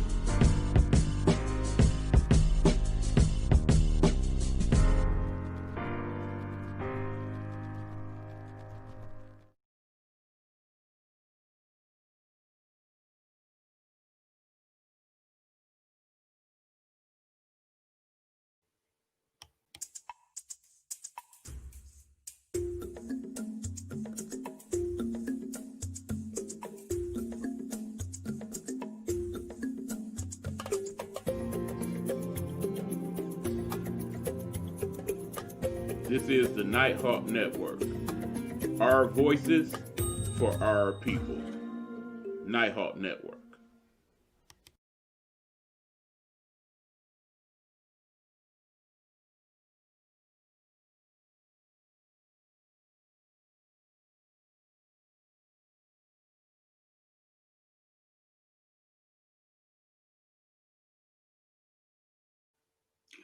All right, y'all, we back. That was the commercials. Let me know what you think. They're a little better than last time, but yeah, I still need a little work. They still need a little work. I'm working them out. They'll get better. As the technology gets better, I get a little better understanding. Okay. Losing some folks. Gotta head out. Good night, Amy. Understood. Have a good one. That's something I'm here for. Okay. I no longer like Ice Cube. I understand why. Good night, Amy. I love all the treats. Thank you so much. Be safe, Amy. Absolutely. Will says good night. I love your commercials. Thank you, Miss Pat. Love your commercials. Thank you. Yeah, like I said, I'm working some stuff out, Tracy. Thank you. Have a good night, Amy. Thanks for joining the show. We appreciate you. Hey, bitches lie. The remix with Derek tonight after get off my lawn talking about jealousy. All right. So yeah, you see it after I get off of here. That's probably gonna be about another half hour or so. H2. We are going to head on over to Hey Bitches Lie, the remix with Derek, and he gonna probably talk a little recap on the show and talk about jealousy on his. So yeah, I'm gonna check it out. But okay, now we are getting to this part of the show. Some of the stuff I want to talk about. I may not go into them as deeply as I initially had planned because I went over with some of the topics. So there's that. And I don't want to keep y'all too long. But here we go. Okay, first we want to talk about your family holiday movies and traditions. It's that time of year, y'all. We are doing our Christmas thing. A lot of people have traditions and things they like to do on Christmas. Unfortunately, COVID has hit us the way it has, so some of those traditions will not be able to go down as they normally do. Some people also basically cannot afford to do these things because of the financial problems that COVID has caused. But what are some of your family traditions? What are some of the things that you guys like to do during Christmas time that you still gonna do or still able to do? What are some of the things you like about it? I too will talk about that momentarily, but I want to see some of your comments first in regards to that. One of the things I like, of course, is all the Christmas movies, and it seemed like the last couple of years, especially, they got Christmas movies every day. Seemed like just like some of everybody then did a Christmas album at one point. Now some of every actor then did some type of Christmas movie at some point. So there's that. So we got that going on. Yes, I do see there is a lag. I apologize for that. Some of these things are beyond my control, people. Hopefully you still hear me okay and everything's good. Okay, let's see some of the comments here, folks. Okay, still saying bye to Amy. Traditions will take a back seat to my health this year. Understood. All right. So yeah, basically not celebrating Christmas, Hanukkah. Understood. I love the Christmas movies. Okay. A couple of Christmas movies I like in particular. I like This Christmas, where my favorite scene, of course, is when Chris Brown come on and he the little brother, you know, so they all don't know that he at this club and he about to sing. And they all, you know, because he usually kind of quiet or whatever around the house, they don't know. So then when he get on there and sing the Donny Hathaway version of This Christmas and turn it out, everybody like, whoa, wow, that boy can sing. And, you know, Chris actually showed he could sing a little bit on that part of the movie. So, yeah, I like that. Another Christmas movie, and I don't necessarily call it a Christmas movie per se, but it's one of the movies that we like to watch around here on Christmas. Is Soul Food, where you talk about Big Mama and you got the hand and you all the fingers in the hand and you ball up and make a mighty fist. Yeah, you know that movie. And you know how Cousin Faith came and cheated with old boy, and of course everybody liked that part in the movie where she got to do the dance audition, and at the last minute asked him to play the music for him, and he come in and play that instrumental of the True Pop. Well, actually, it's the instrumental of the Bard song, because you know that's the sample that Tupac song come from, right? But yeah, I like that one too. So yeah, what's some of these movies that you guys like? What's some of y'all traditions? Another thing is I always go get some eggnog on Thanksgiving, and I have eggnog periodically between Thanksgiving and Christmas up until New Year's. After that, no more eggnog. I only had eggnog that time to that time, and maybe the one time during the summer where I feel like, oh, there's some eggnog. Let me get it. And you know, we used to spike the eggnog. Now I don't drink, so just regular eggnog now. But yeah, that's one of the things. You know, we used to go over my uncle's house back in the day. He is no longer with us, unfortunately. Rest in peace, Uncle Donald. And you know, we would go over there, and they have a little holiday situation. And a couple of things I liked about that, we used to go, and you know, my aunt used to make her famous eggnog, and it was so delicious. Could just drink it, drink it, drink it. And then also she would make this macaroni cheese. It was creamy. It had jalapenos in it. It's awesome. So I remember that. And then we would go and play with, you know, because my cousins, they used to have all the board games. So we would go downstairs and play all the board games, you know, Sorry and Connect Four and download all that good stuff.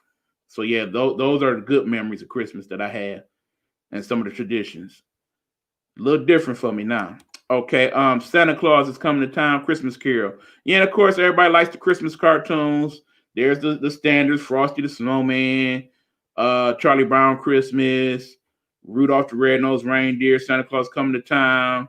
You know, the one with the Heat Miser and the Cold Miser. Yeah, that one. Okay, Joseph, I love watching one of my favorite classic movies at any occasion, Aunt Mamie. Now I'm not as familiar with that one. You got one on me there. Let me write that down. I'm gonna have to check out what that's about. Okay, what else you got for us, y'all? What's some of y'all other Christmas movies and whatnot? Let's see what you got. Frosty the Snowman, Rudolph the Red. Yep, definitely those. Grandma Got Ran Over by the Reindeer, the song. And of course, everybody knows the Queen of Christmas and her song, All I Want for Christmas Is You. You would think by now a lot of us would be sick of that song after 20-something years, but I still like it, amazingly enough. Of course, some of my other favorite Christmas songs is, like I said, This Christmas, Donny Hathaway. Gotta have that one. There's the Stevie Wonder song, This Christmas Town. Not remember the exact title of it, but it's the Stevie Wonder song. Y'all know what I'm talking about. There's that classic song from Run DMC, Christmas in Hollis, Queens. Y'all know that one. I like that song. Then of course everybody has their version of the usual stuff, Silent Night and Dreaming of a White Christmas. You know, depending on who your artist is. You know, on satellite radio they have a few Christmas channels. One of them is called Christmas Soul, where all the soul artists have their various Christmas compilations. Mariah Carey's Oh Santa, yeah, I messes with that. I Wish Somebody Wanted Me. I'm not quite sure where you're going with that. Good Old Temptations, In My Mind. Okay. Silent Night, Jesus, oh Jesus. Yep. Yeah, that Temptation. Silent Night. Yeah, that one. Oh my God, I love this cartoon, especially all Charlie Brown. Yeah, like I said, all the Charlie Brown holiday movies, I'm completely here for. Absolutely. So yeah, there's that. You know, it's all type of movies. And just like I said, if y'all come up with more as I'm discussing, feel free to point them out and I'll put them on there. But let me move on to the next one. Santa Baby, Eartha Kitt. I just saw that the other day on YouTube. I like that one. I like that version. Okay, now here's the thing. There's good and bad things about Christmas time. I'm about to get into it now. Now, total disclosure, people, I don't celebrate Christmas anymore. Not technically, because as you see now, I'm here at the home studio. There are no Christmas decorations nowhere in this house, nor will they be. I do not celebrate Christmas whatsoever. So in other words, when Christmas time comes, I do something a little different. I'm gonna get in that in a second. But the reason is, as the years have went on, Christmas ain't Christmas for me anymore. One of the main reasons, pretty much what most people my age might come to, the fact that their older relatives and ancestors are no longer with them, and with them, part of the spirit of the holiday kind of left because they were the ones who made Christmas Christmas. As far as I'm concerned, ain't nobody duplicating going over to my grandma's house over there on South Clarendon and having the big old Christmas meal and having those couple extra presents that grandma got for you. And even if it was some socks or whatever, because it was from grandma, it meant that much more than basic present A, B, and C from most other folks. So there's no bringing that back. Couldn't nobody make that dressing and collard greens and turkey like grandma. So basically, when other people did it at their houses that they grew up, it wasn't the same. Just wasn't trying to be here for it no more after that. Another thing is, and my main problem perhaps with Christmas, it's become extremely commercialized. Remember, Christmas is supposed to celebrate the reason of the season. We're supposed to be celebrating the birth of Christ, right? Although we all technically know Christ was not born on the 25th. I don't want to hear it. Don't get me started. There's several things that indicate that scientifically and other books, things that study that time within history as opposed to the Bible. Remember, the Bible's King James Version. We'll go into a whole nother rabbit hole. I keep going there. Bottom line is, most people ain't thought nothing about no Jesus on Christmas Day. They worried about three things. One, what time basketball games come on. Of course, I'm still here for those. 2, how much we drinking, who got something on the weed, who got the dice going, let's play spades, all that. And 3, more importantly, who bought me what you buy me, especially some of these kids. I would say especially the majority of these kids, these spoiled, rotten ass children that a lot of y'all have. And yeah, I know I always get in trouble for speaking on kids because I don't have any, and you feel different about them once you have them. I understand all that. But bottom line, y'all spoiling some of these damn kids. Period. Y'all know it. But the thing is, 2020 ain't the place for that. Some of y'all doing very well still. Y'all working every day. Y'all getting y'all money. This economy ain't affected you one bit.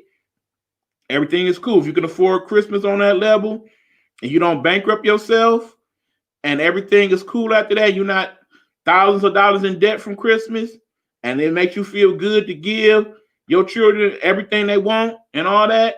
If that's what makes Christmas for you, do you, boo. Do your thing. I can't be mad at that. That's your life. As for me and mine, no. I cannot justify going broke and being further in the hole, especially during these times, just to make sure your little brat kids got a couple things that put a smile on their face on Christmas time. Do your little dog and pony show with the Christmas gifts and whatnot. Put it on social media. Take your pictures and whatnot. And then 90 days later, as in the case with most of these kids, you ask them what you get for Christmas. Some of them can tell you, most of them can't. And very few of them can actually show you, unless, of course, it's something expensive. And, of course, those are the most popular items this year, the expensive ones. We will get into some of those. But hold on. Got plenty of comments now. Let's see what we got. Okay, some of y'all still talking about your favorite Christmas stuff. Vanessa Williams Christmas CD and also the Preacher's Wife CD. Preacher's Wife CD, very good one. Home Alone 1 and 2, yeah, those are Christmas movies. And yes, there's always that debate every year now. Is Die Hard a Christmas movie? It got some Christmas in it. It's a Christmas movie. Fuck it. Helena Hologram Pure Class, often imitated but never duplicated. You better know it. Okay, go on and say it. Okay. You know, I can't say it like you, H2. All Nat King Cole Christmas songs. Yep. Them some good ones. Okay, that's some of the info that I was looking for.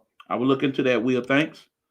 Okay, just got this update. Good night. Gotcha. Okay, it's an update. So yeah, I'm gonna y'all see that right there. Go on and check that out. That's the latest update on what's going on with the stimulus package. Thanks, Will. Appreciate you. Will is heading out now. All right. Good night, Will. Thanks for stopping through the show. Appreciate you. All right. Christ couldn't lay in a manger, cold as it is outside. Exactly. You don't have to have kids to know a spoiled child. Trust me. I don't and I do. Die Hard and Lethal Weapon both have Christmas in it. Therefore, absolutely. And I forgot about Lethal Weapon. Yes, Christmas movie also. Agreed. Scrooge, that's another good Christmas movie. That movie with Bill Murray, I like that one too. Oh, yeah, and Bad Santa. Yeah, y'all know that part. So, yeah, there's that. Anyway, back to bad things about Christmas. Like I said, it is pointless to buy these spoiled ass children stuff and they don't truly appreciate it. Now, some of these kids, you will get them stuff, the simplest of stuff, and they will love you and love you. They'll talk about it for months. They'll brag about it to their friends when they go back to school. I got this and this and this. Well, that ain't all that. But my mama gave it to me. She made it with her two hands. You know what I'm saying? Those are the type of Christmas gifts that kids get that I love that they got. But you know what the popular items is this year for the big kids? It's the usual shit. They want a tablet. They want they want their Facebook and stuff upgraded. If they want to have Facebook, if that. They of course want that damn PS5 and the new Xbox for $500 to $600. Some of them download, some of them you got to buy the games $50, $60. Then you got to get the extra controller $50, $60. The microphone $30, $40. So on and so forth. You spend $1,000 on that damn charger. It took you weeks just to find the damn PS5. And they be on it all day, every day, and don't get shit done. Schoolwork already suffering because they're doing virtual. So if they got a PS5, you know they're going to be playing that shit in the background when they're supposed to be learning. Kids already doing that shit. Yes, yep, exactly.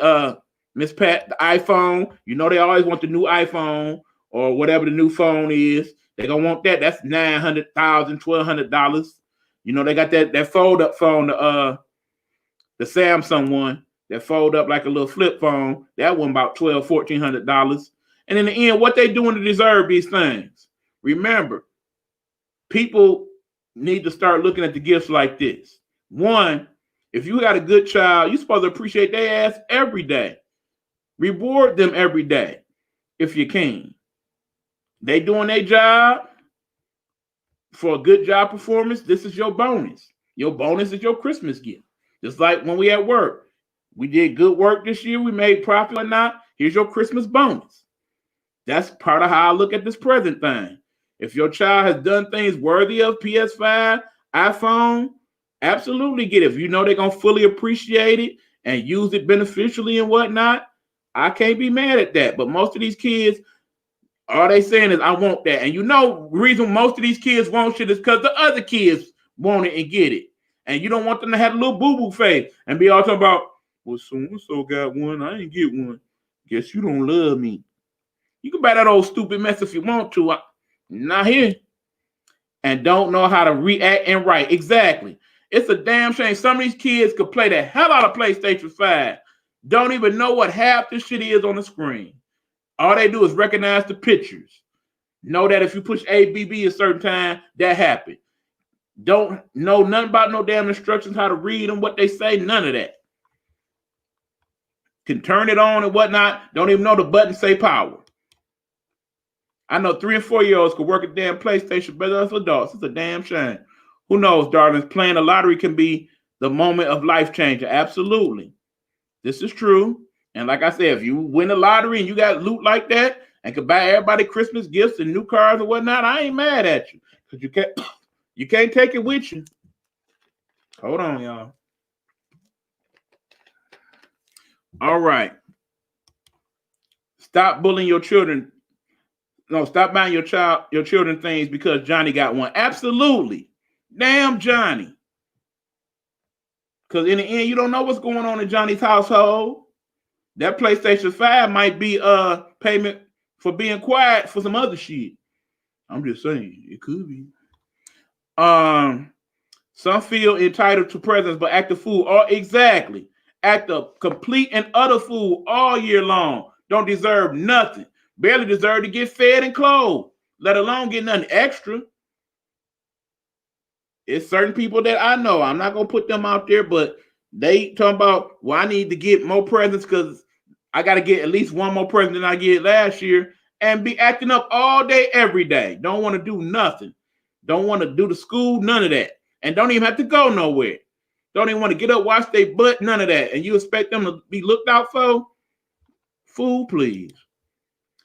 They let the Joneses get them down because they don't have what the Joneses have. Exactly. Don't worry about the Joneses. Maintain your household and make sure that everybody can eat and be fed properly. That's the main things right now. Because, again, it's going to be a while for this pandemic end. You don't know what might happen. Like Will said earlier, stuff changed so much from day to day.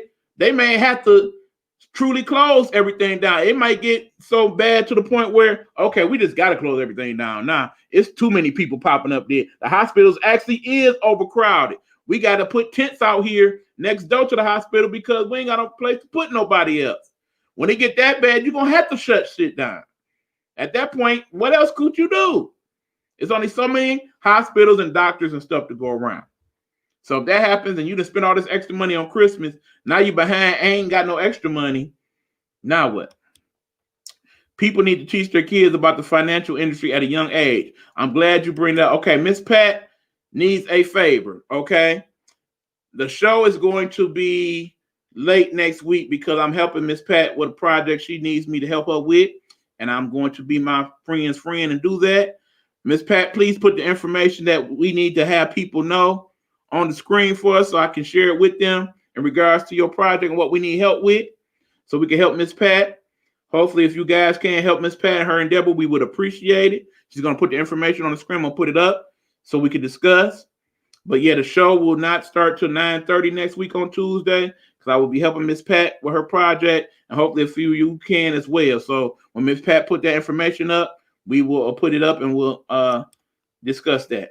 The reason why the kids are spoiled continually because their parents are also materialistic, spoiled themselves. Absolutely, Jojo. Excellent point. They worried about what Cardi B got in her Biaga bags and whatever the hell they call, and expensive ass shoes and whatnot that they got to have. So actually, they're even more concerned about, okay, well, I can't have my kid out here looking bold and I'm dressed up like this. So let me make sure I put on airs with them too. Okay, yeah, she getting that information to us now. Okay, make sure you put that information up, Miss Pat. So there's that. Now, keep in mind, like I said, that's some of the bad stuff I like about, not to mention how nasty some people can be when they going to buy their gifts and out and about, and just the stank attitudes they have, trying to negotiate traffic and whatnot, particularly them last few days before Christmas time. If you have to go to the mall or the grocery store for something, it get real ugly up in there. And I hate how people act when it come to that. Stop being your child friend and be their parent. Hell yeah. And sit down and tell their ass, look, times is tight this year. I ain't been working, or stuff is short because we ain't been working as much. What have you? This year is going to be different.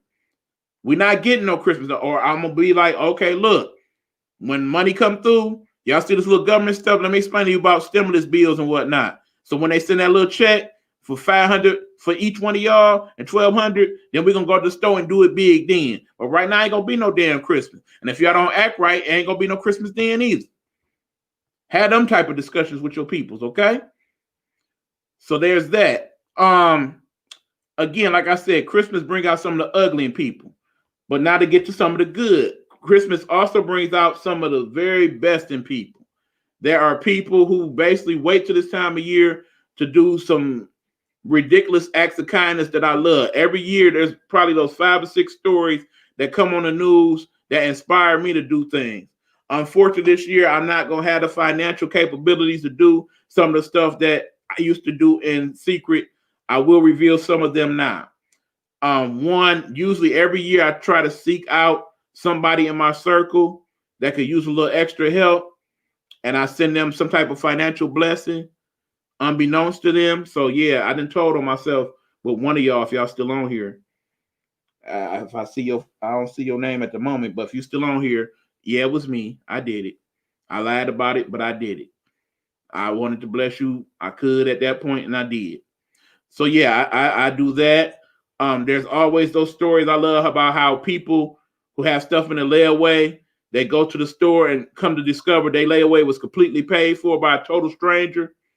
Because somebody who has thick, deep pockets decided, you know what, I'm about to pay off 10 or 20 people's layaway or everybody's layaway. And please don't let them know that I did it. Just because they want to show some Christmas love. So yeah, I like stuff like that when it go on. There are people who get together and form organizations that give away food on Thanksgiving and Christmas. I love that. Right now, my cousin, Dr. Marla Farsi, she has a sock drive she's doing right now.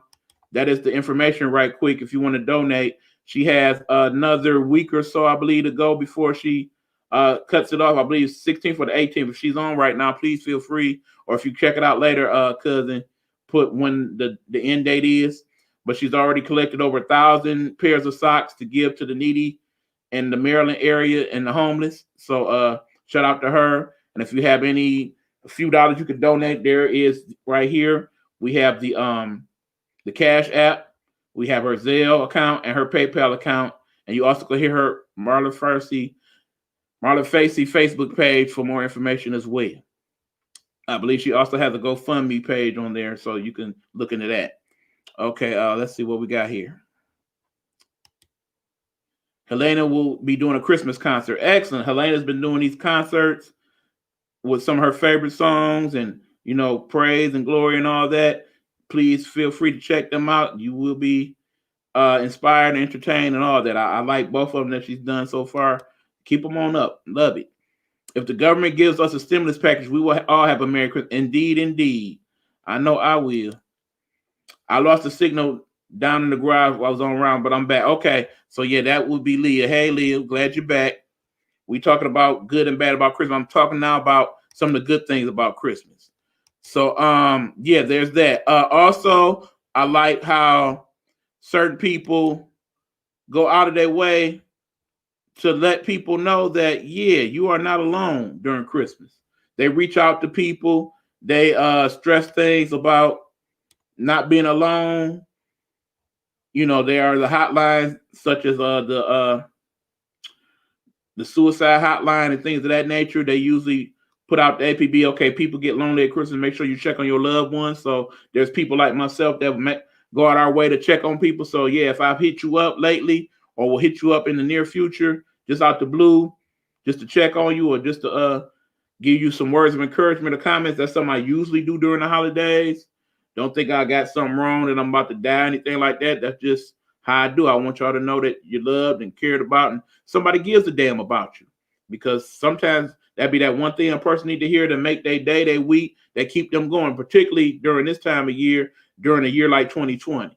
Those are necessary. So please reach out to your people, check on your peoples, man. Shout out to you, Big Red. You let it be known during District T last week that you take the time to check on people like myself every day. You go check on their page, make sure they active and or not. If not, you concerned. I think I gave you my number, Red. Remind me if I happen to do so. So in the event I don't pop up, you call me and make sure I'm good. Okay, let's see. If anybody needs somebody to talk to, check out the Nighthawk Network. Absolutely. Because there's people like myself, H2 and others. I'm gonna give you the rundown before we go, H2. You know how I do it. And we all here to talk. Like I said, we all have sleep issues and whatnot more times than not. So I know me, if I ain't too sleepy and you pop up on my inbox or whatnot, you just need to kick it for a few minutes. I'm here for you. I mean, right now I'm not working at the moment, all that, so I ain't got nothing better to do but to make sure you straight. I'm cool with it. Okay, another thing that I like about Christmas time is, of course, there are the places that normally would hand out food to the homeless people and have discounted meals. The places that open on Christmas time for people that don't have somebody in their family to cook for them or whatnot, or just to make sure they're not lonely.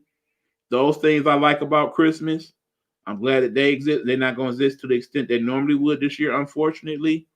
Like I said, I like all the carols and the good cookies and all that good stuff. So I still like those things. But me myself, I don't celebrate Christmas. So on Christmas, what I normally do is I shut everything down for that day. So you are unable to contact me. I'm kind of torn as to if I will keep that up this year, because my concern is that people will be concerned that something happened, especially since me being so active on Facebook and these platforms lately. If I just up and disappear for a day or two, as I like to do on Christmas Day, people will be concerned. But I don't want that to happen, so I may not deal with it that way this particular year. But basically, I try not to be around nothing that's really dealing with Christmas on Christmas Day. I go and I have my non-Christmas activities. I will not reveal what those are. That upsets people, particularly people close to me. Even my best friend don't know where I go and what I do on Christmas Day.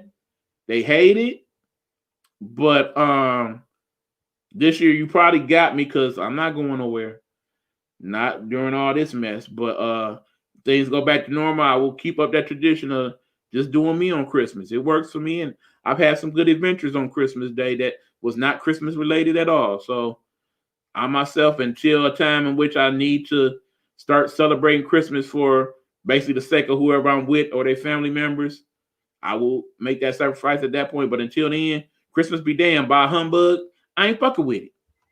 And that's how I feel about that. So there's that. Okay, I got one last thing, y'all. Let's see, it's 10:20. Give me about 10 minutes and we're going to wrap it up after that, all right?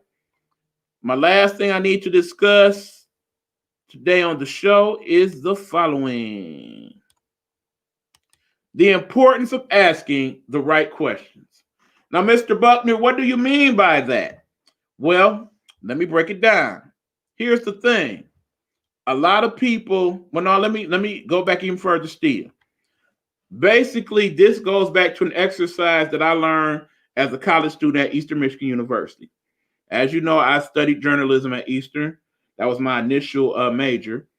And in this particular class taught by the professor, we were to work on the different aspects of doing articles. So in other words, we worked on regular standard articles, we worked on feature articles, on editorials, on interview articles. And during the interview portion of the class, we had an exercise where we were to interview each other in front of the class.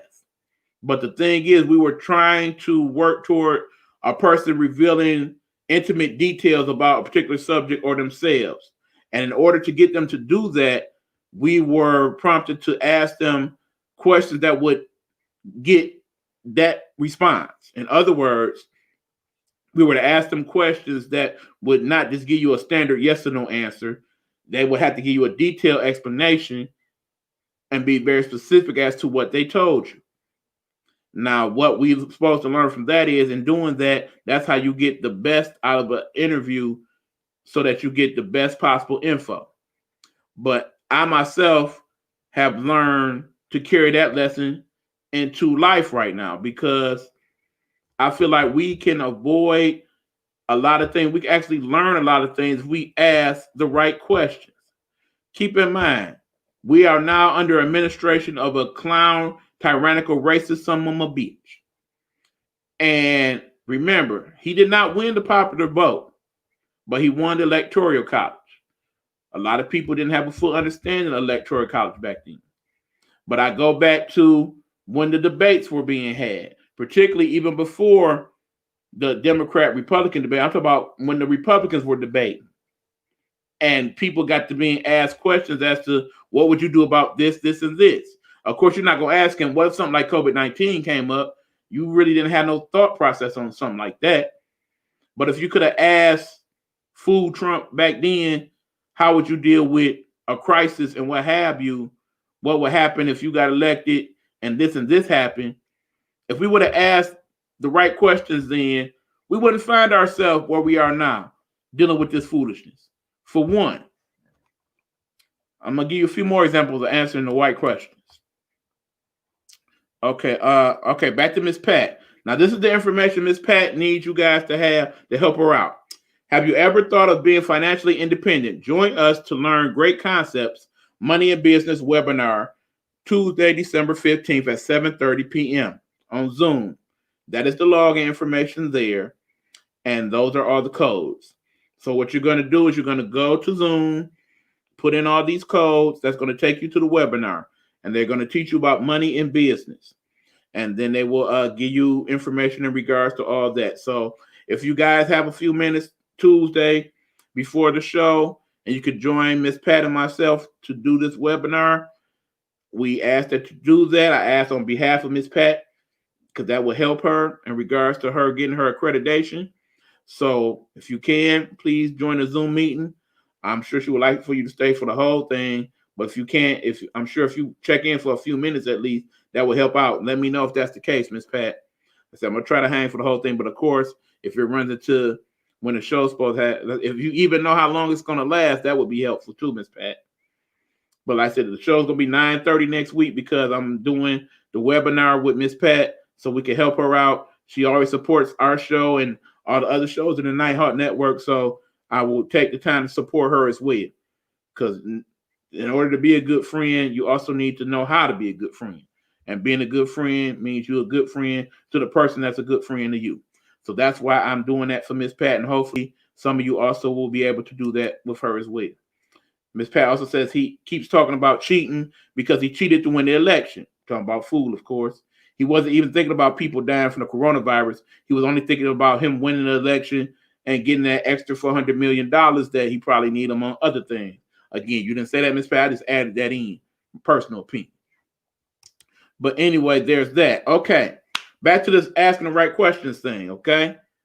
Another thing, for example, I myself asked a question when I went on the Dr. Fauci forum today. It didn't get a chance to get asked, but this is the right question. Remember, there are 15 million people who have contracted coronavirus.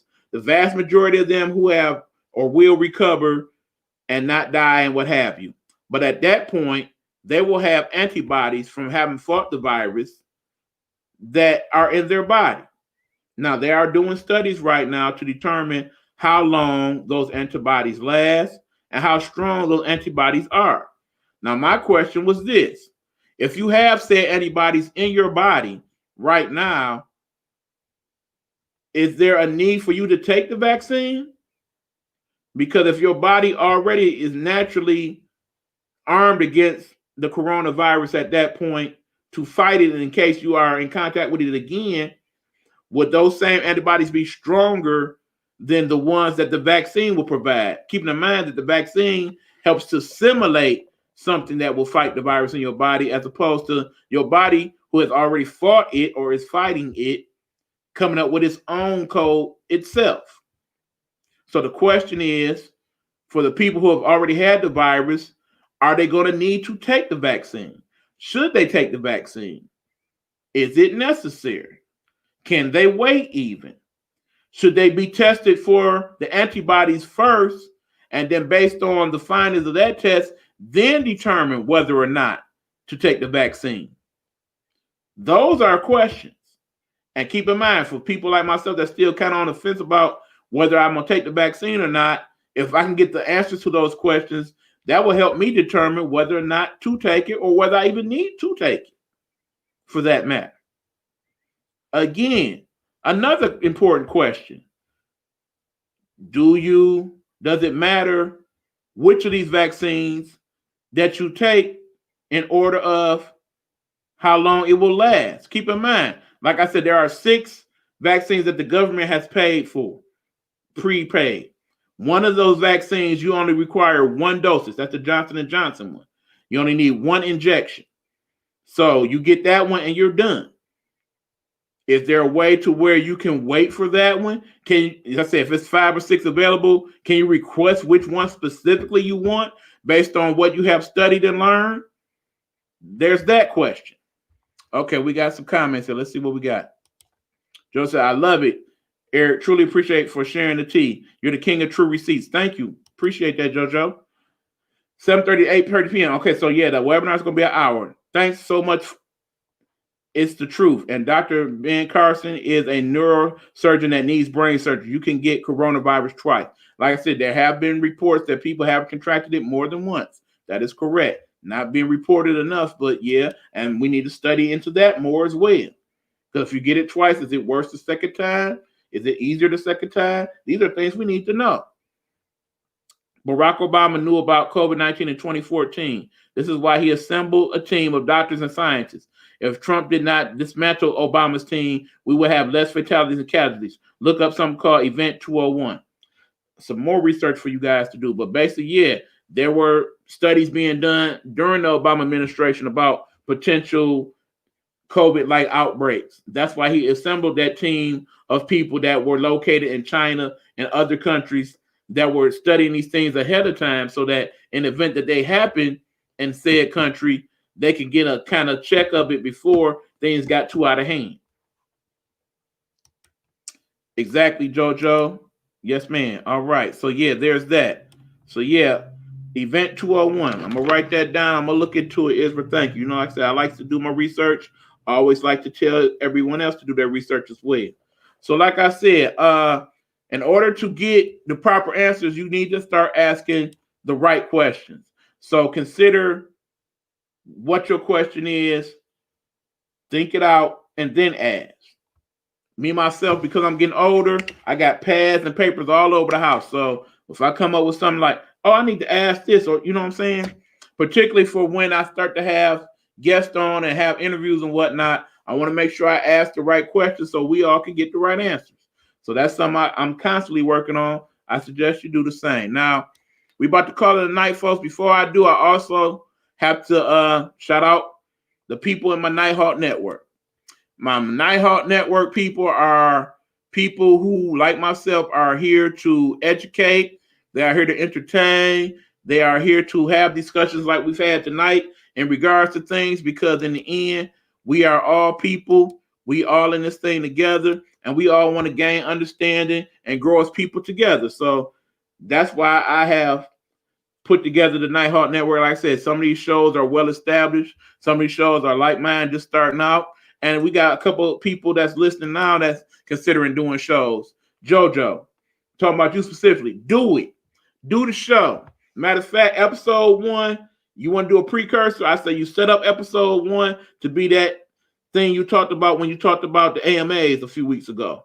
Do that as your first episode and see your reaction to that. I will make sure I put it on the Nighthawk Network so you can get some feedback on it, okay? So yeah, because like I said, I think you could do a very good podcast if you chose to do so. So there's that. But like I said, right now on my Nighthawk Network, I got my people. There are various broadcasts, and they go through a variety of different topics. They are a whole bunch of different flavors, folks. So I know some people, they may not be down for certain things that's being said in some of these podcasts. Viewer discretion is advised, and they usually would tell you that about their podcast. So in the end, you get with what you could get with, and what you don't, we understand. Even if you just check in for a few minutes, we appreciate it, good, hell, or bad, all the same. So among the people in my Nighthawk Network, of course, is my people's H2, Helena Hologram. Hey, bitches, remember, after the show tonight, there will be the remix with the alter ego Derek, and we will discuss jealousy and recap some of my show as well. Shout out to you, H2. Thank you always for the support. Appreciate you, love you. We got Dish T with Big Meech, Aunt Nikki, and Big Red. I know Aunt Nikki checked in for a little bit. She got grandma duties and stuff, so she dropped out. We understand. But yeah, please check out that show. That usually comes on somewhere around 9-ish during the weekend days, like Friday, Saturday, Sunday. We got Stan Mason behind the blue curtain. He talks about all things political in regards to policing and things of that nature. He's a retired police officer, and he does a fine show, has some excellent co-hosts and stuff, and they talk about a variety of great subjects. They had a very good discussion last week. Check them out. Shout out to one of the other co-hosts on the show. That will be Pastor Tony. What's up, Pastor Tony? I've been checking out your work. Appreciate it very much.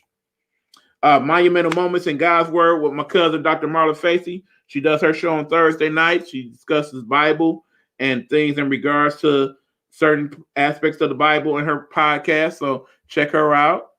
We also got Pure and Uncut Lions Football with Coach V and Will, who we've seen quite a bit in the comments tonight. Will has some controversial things to say about certain topics. Some topics you're going to very much agree with him on.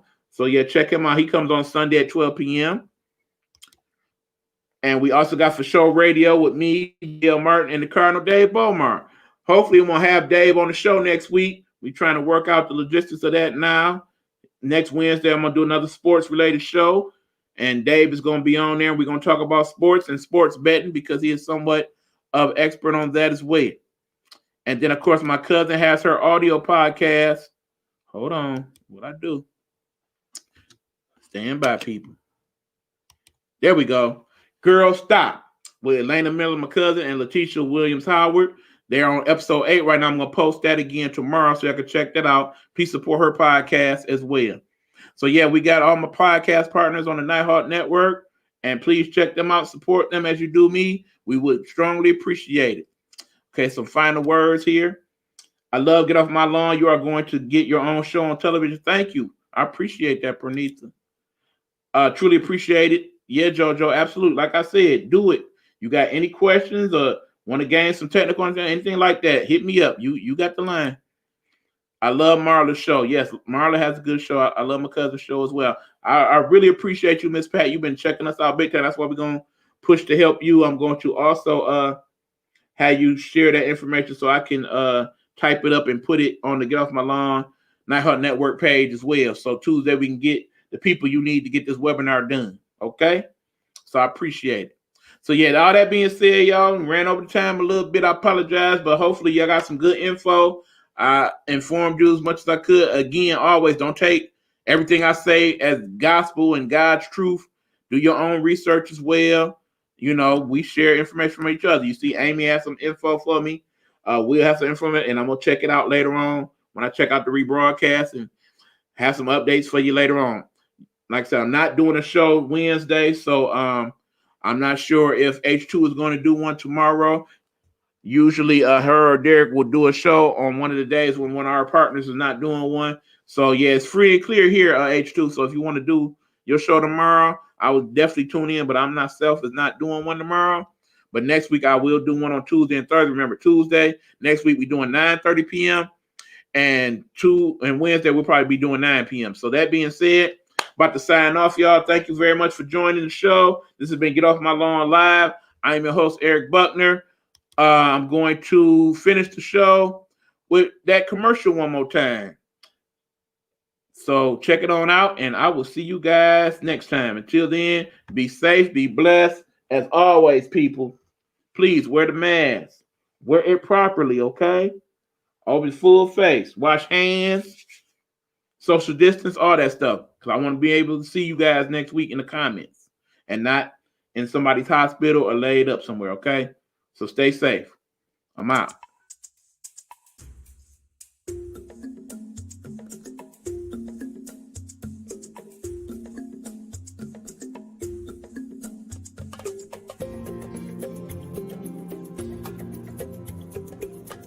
This is the Nighthawk Network. Our voices for our people. Nighthawk Network.